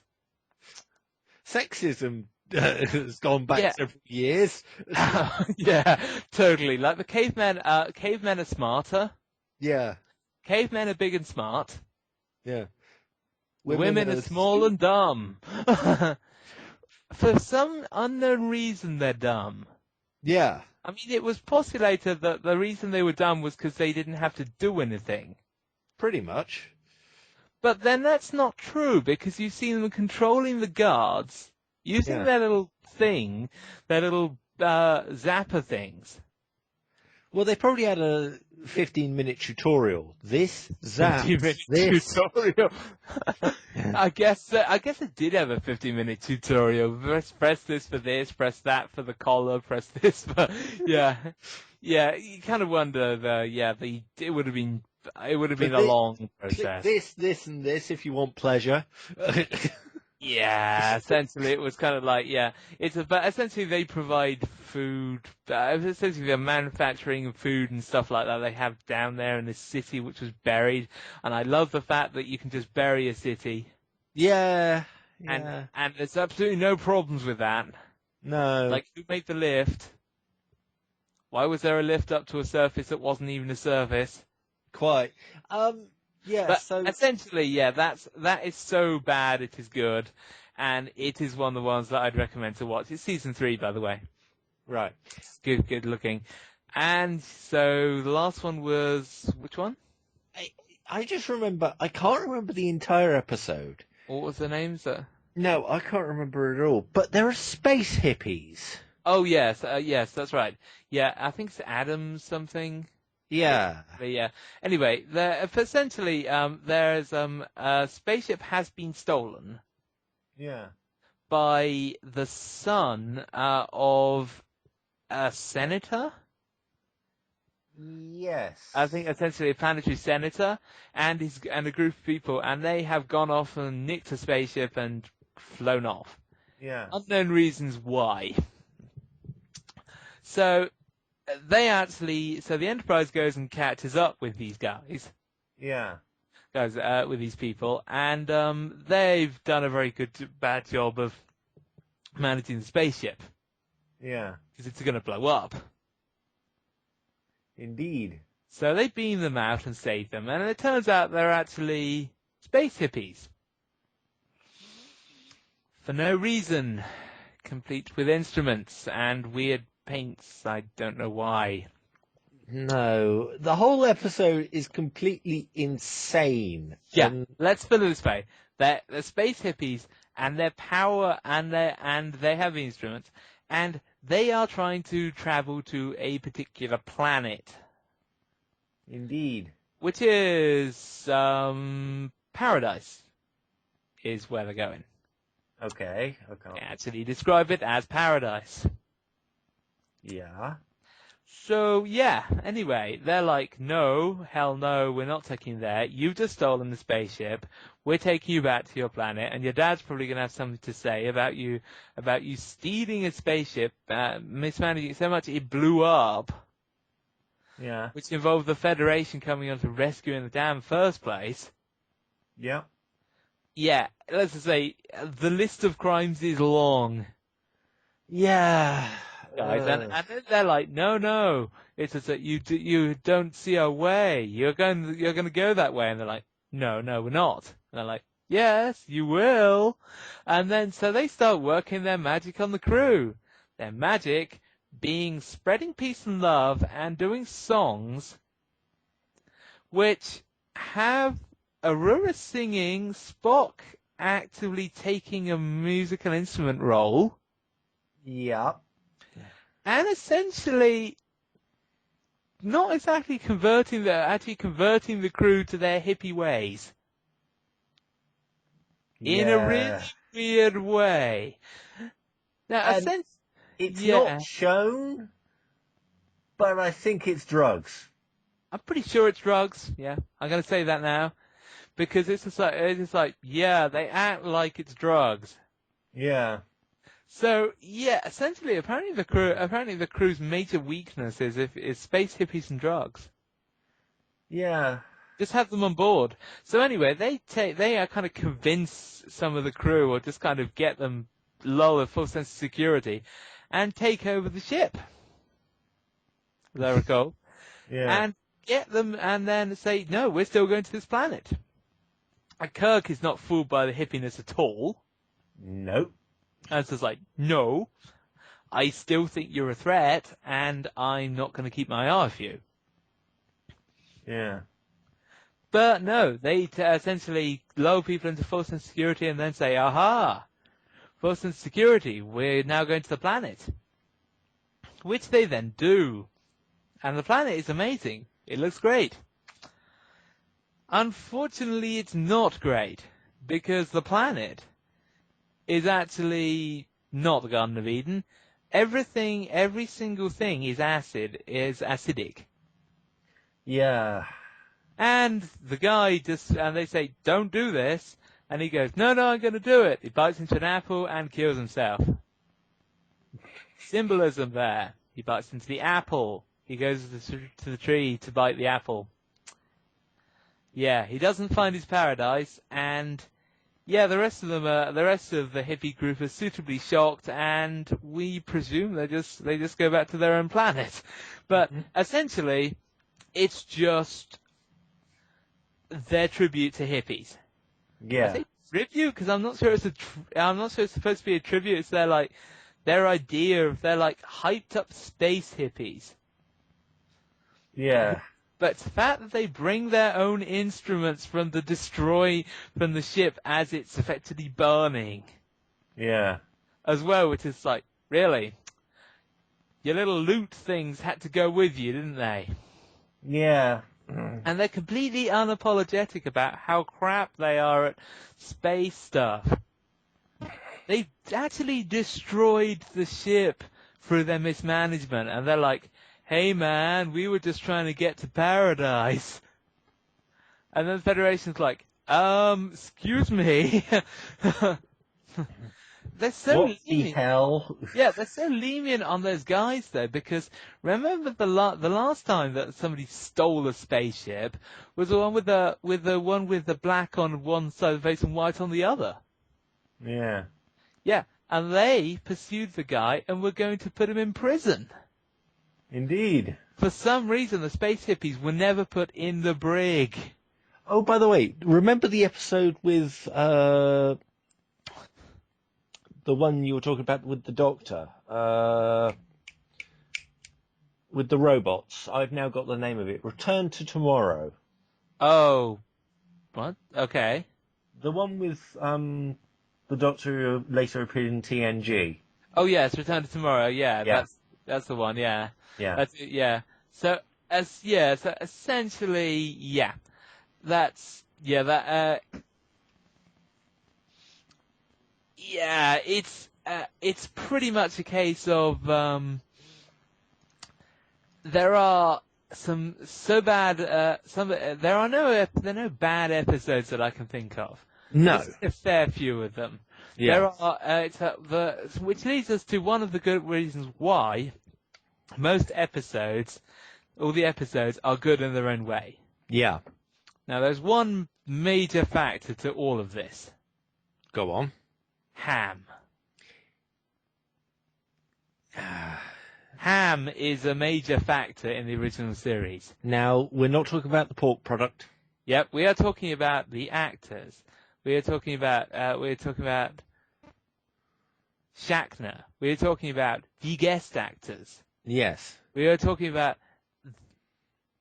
the rest of the crew at various points who just ham it up.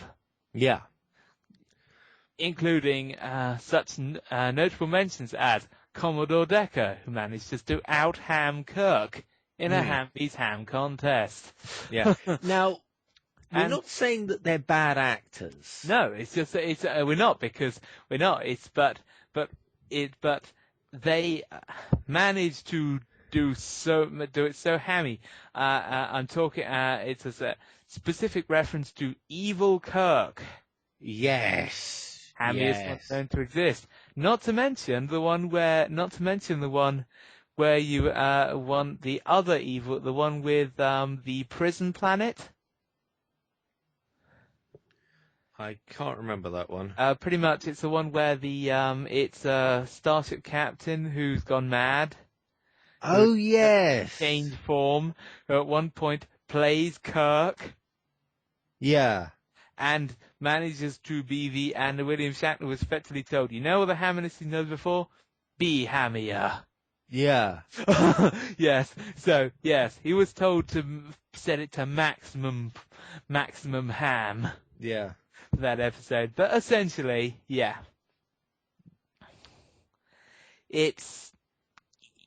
Essentially, it's a big part of it.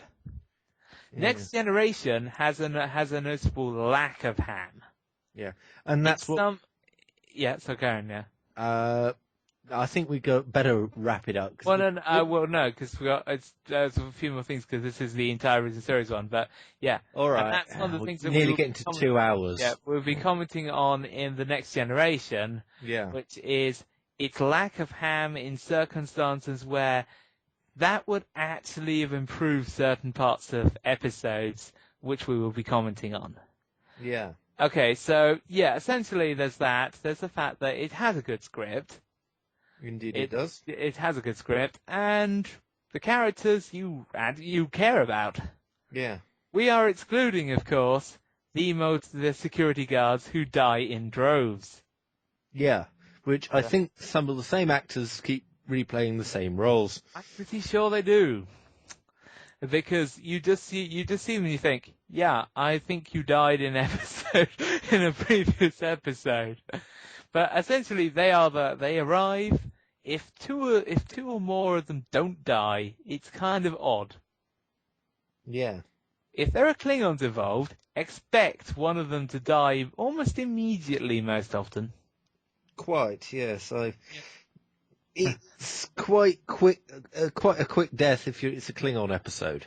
Not always. Remember it's not necessarily a quick death. Oh, true, but I mean, remember the one where you had sometimes we'll be involved, sometimes you will have, very rarely female crew members. yeah, Very rarely, but it has happened. yeah. No, it has happened once. That one Yeah. time was when the crew were turned into crystals. Okay. Yeah, pretty much they go, this is what will happen to the rest of your crew. One was female, the other was male. So yeah. Occasionally, red-shirted, it is a red-skirted female. Yeah, I would say red-shirted, but it's red-skirted. Yeah. It is women do also die. But essentially, yeah. Nobody important really dies, except for, it's not even, but red shirts die in droves. That's Yeah. their thing. In terms of the characters, yeah, they are effectively Scotty the engineer, who's really probably one of the best engineers. He's dedicated and his thing, which unfortunately nobody else does, because I think it would be great, Yeah. of doubling his repair times. Yeah. Just so when Kirk says half, he actually says... Actually, I think O'Brien does it a little. You think? Yes. Okay, so O'Brien has learnt that as well. Yeah, I think O'Brien sort of overestimates slightly. He doesn't double, but he overestimates. Yeah, well, Scotty regularly doubles. Yeah. Scotty is standard doubles, so when Kirk says, you have half that time, it makes him look like a miracle worker. Yeah. He even admits that to Geordi. Yeah. Later on. Kirk is, he's the basis of every base of every Starfleet captain that's come since. Yeah. That it can be compared to. In a way, it's more similar to Cisco. Yeah. Picard is a big leap away. Now, Spock is the archetype for every single actor who plays a Vulcan ever. Yeah, pretty much. He made Vulcan. Yeah, effectively, they said you're a Vulcan. This is actually a piece of knowledge you might not know.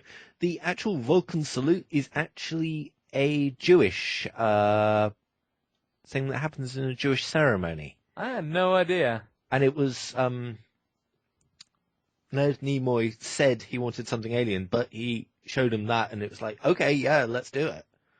And it's become famous, and it's just like, I wonder what the hell the Jews thought. It's like, why is everyone showing doing this? Doing my thing? Yeah. Why is everyone doing this? Oh, right, Leonard Nimoy, one of our greatest actors. Yeah. Yeah, So essentially, it's and he's also the archetype for science officers since then and how they work. yes. He pretty much set the mold for that. There's no notable thing of pretty much Spock incarnate in some sections. Go on. Is Jadzia Dax. Yes. There's certain scenes where you're just like, yeah, that's Spock. That is. Yeah, so hence that joke also has another meaning because it's like, they're really quite similar. But, okay, so then you have Uhura, who is the communications officer. Now, her role is something that pretty much Died. Yeah, died. It's Nog has played it a couple of times in Deep Space Nine. Yeah. But it's a role that pretty much died.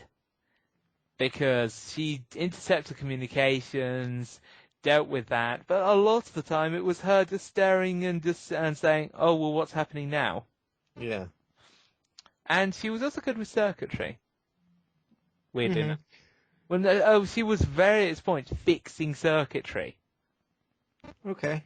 Along with Scotty, like, huh?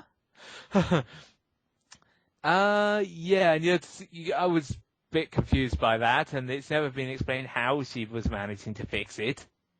Quite. I guess communications is like a role where you're expected to do a load of other stuff, because I don't expect you to do much, but whatever. Yeah, they're just like, right. So anyway, so it's, then you got Chekhov. Now Chekhov's thing is he's a fiery short Russian. Yeah, and he pilots the ship. Yeah. And he starts fights. Pretty much. So That's in other words, Chekhov's thing. wait, Yeah. no. So basically, he's half Worf, half. He sort of half created the. No, he's not half Worf. I know, I suppose not, but He's short-tempered, and says that Russians invented or did everything. Pretty much. half Richard Hammond.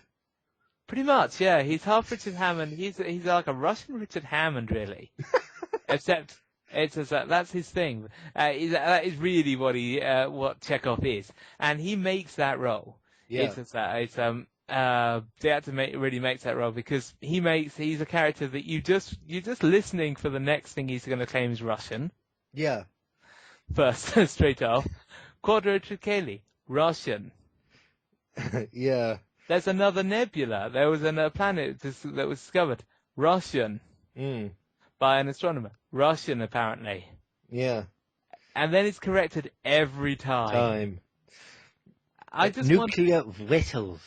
Yeah, and nuclear vessels. Yeah, yeah. And his other thing is the vessels. Add a W say W instead of V, and you have a Russian accent. Yeah. And yeah, contrary to what has been told, he was not put in, because the Russian Cosmonai magazine said that the Russians didn't have a presence in space. It was a rumor that's why Chekhov was there. The Russians complained. I didn't know that. Is wrong. So, yeah, and then the other one is Sulu. As we've mentioned before, Sulu never had a girlfriend in that. Yeah. Showed any interest. And it's part of his character, but also he's very good and he has commanded. Yeah. In the original series before, that's the thing, and he's good at it, and he does weapons. Okay. Or sometimes helm. Yeah. Depending, there have been a few things, yeah. So, yeah, I was trying to think. Yeah, he's very calm. He's very good at his job. He's, apart from the times when he's staring at the screen seeing knives. Yeah, actually, he did have a daughter in the show. Really? Generations. Okay, in Generations he had it. That's true. It's Not in in the original show, but in Generations, that's true. Yeah, but yeah, it's and essentially, but yeah, that was a side tacked on thing. Yeah, most definitely. Yeah, because at the time, not knowing what I know now. Yeah, I thought it was odd that he never had a girlfriend. No, but never, because anybody else. Chekhov, Scotty, everybody else. And the reason is, Josuke didn't care. Yeah. He never asked for it because it's obvious, because for the one obvious reason. It's just like, it was, everybody else was just like, excuse me, why do I never get the hot girls? Yeah. It's just like, Takei was going, Yeah, I get paid to do this kind of crap. Fine. Yeah. I get paid. That's fine. But I'm never gonna. It's not something I'm not gonna be campaigning for in any way. Yeah. But so essentially, yeah, he's very zen and he's a really good character. Yeah, he's awesome, and he's an awesome character who for can. God's sakes, follow him on social media. Yeah. For God's sakes, he's hilarious. He tweets funny shit. Yeah, and there are signs of that in his character. Yeah, there are. It's not so much what he says often, but how he says it. Indeed. So yeah, essentially you got so that's the crew there.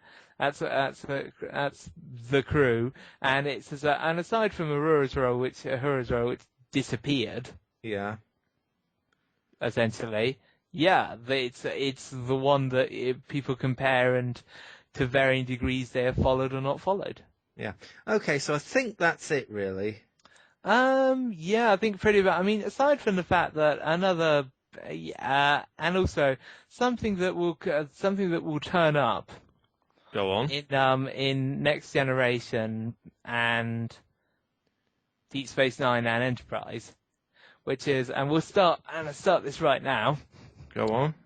The original series is briefing room light. Most conversations take place on the bridge.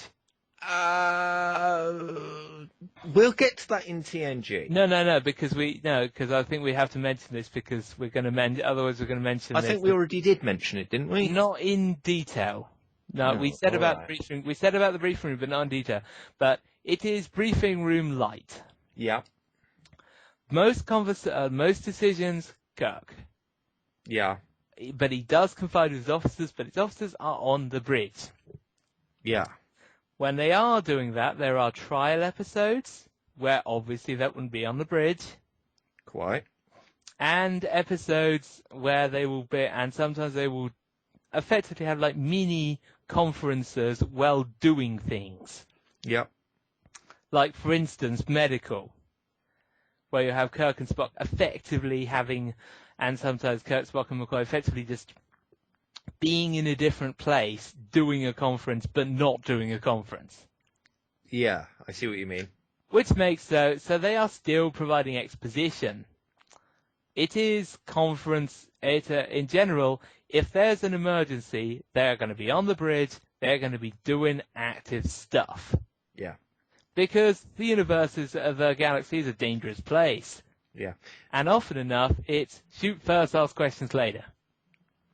Mm-hmm. So that's pretty much what the original series response is to that. Is to that choice. Yeah. So, yeah. So that's essentially, yeah. Our thoughts on I was about to say TNG. No. Yes. And one other thing as well, which will come up. Go on. Which will come up. The original series has a different type of way of measuring warp drive. This will appear. Because you were in Enterprise and Next Generation, it is key. Because pretty much Star Trek, because of the original series, they regularly say they cruise around at warp 9. And they will go beyond that. They are not cruising about at warp 9. The engines cannot do that. They're fast, they're not that fast. Okay. Now, to note. Right. This was our basic podcast on on the original series of Star Trek. Oh, actually, one other thing as well, actually, which we need to, is that this is specifically in relation to Enterprise when we say this. Well, can we just put that in the Enterprise? No, because we have to, because it's something that we would elaborate in this and refer to it in the other one. All right. Yeah, okay. The design of most of the ships in this is quite streamlined, smooth white. They look quite simple. Grey. Well, it's grey white, but they look quite simple. Yes. If you compare them to a sovereign, it's completely different. Yeah. They are blocky, strong white, strong grey designs which look like earlier starships, essentially. Yeah. That's what they look like. And you will see the design, and the design is shown in the fact that the Enterprise, the earlier ones to the Enterprise, are blockier and just look more antiquated than that. But the Enterprise and look quite a bit more antiquated than that. You actually see pictures, and they encounter things like the Botany Bay. Yeah. and they look more primitive and more kind of bulky because they're older and less advanced. Yeah. And that's the point. And the Enterprise is actually one of the more streamlined and advanced looking, and even that does not look like it in some cases. So yes, that's something that will come up in Enterprise specifically. Okay. So this was our original series. This is the third time I've tried to do this. Are you sure there is nothing else you need to say? I'm just trying to think at this point. Yeah. Oh, yes, one other... Oh, fuck. Yeah, actually, we do actually have to mention something here. Oh, God. Go Okay. on, what? Okay, so, yes. They have, in terms of technology is quite high, but not massively high. This is in relation to Enterprise again. You might be seeing a theme here. But the force fields require emitters on all sides, things like the brig. You do not have force fields which you can just generate. That's true. There are bulkheads. Well, Phasers. no. True. No, that's true. No, there is something about this that I'm going to say in the Enterprise podcast, but I'll... Okay, but as far as I know, yeah, but the brig has force field generators around because it has to. Yes. Their technology is not good enough Yeah. to do that. They effectively have bulkheads. Yeah. That's how they deal with stuff. So they have bulkheads, they have phasers, they have computers which cannot really talk. They say working, they can do stuff, they can do limited stuff like incorrect. It says I have possibilities analyzed. Rob, that doesn't happen in Enterprise. I'm just mentioning what computers can and cannot do. Right, okay. Yeah, because this is kind of, but yeah, I know Enterprise ironically enough doesn't have the best computers because that's one thing I expected it would fail on, but it doesn't. No. Yeah. So essentially, yeah, it's one of the key things being things like force fields, technology, some technology. A lot of the and also the fact that here's a key point which will come back to Enterprise as well. Tricorders, duotronic circuitry, transporters, phasers, to a large degree. Yes. One antimatter warp drives. Yeah. And two other things which I cannot remember are photon torpedoes. Photon torpedoes. Lasers were previously put on previous ships. It's that all of these things are new to the Constitution class in the 23rd century. This is specifically in relation to you, Enterprise, as we will find out later on. Okay. So yes. I think that's it. That is it, yeah, because we will mention Enterprise in greater detail when Enterprise appears, yeah. Okay. But so essentially, yeah, a very good series, which, yeah, it's had 3 seasons. There are no episodes that I would not watch for a variety of reasons. Sorry, only 3? I thought there was 4. 3 seasons. Oh. One's blue. There's the boxes that, because remember... Red, blue, yellow. Yeah, you're right. There are 3 seasons, all of which contain a fair few episodes. Yeah. Okay. Thanks for listening. Sorry it was 2 hours, 20 minutes. Sometimes I can't get him to shut up. Yeah, well, if you're doing a full thing for the entire series, it generally takes quite a while. True. So particularly when you're interlinking them later on. Yeah. Okay. Thanks for listening. Goodbye. Yep. Bye.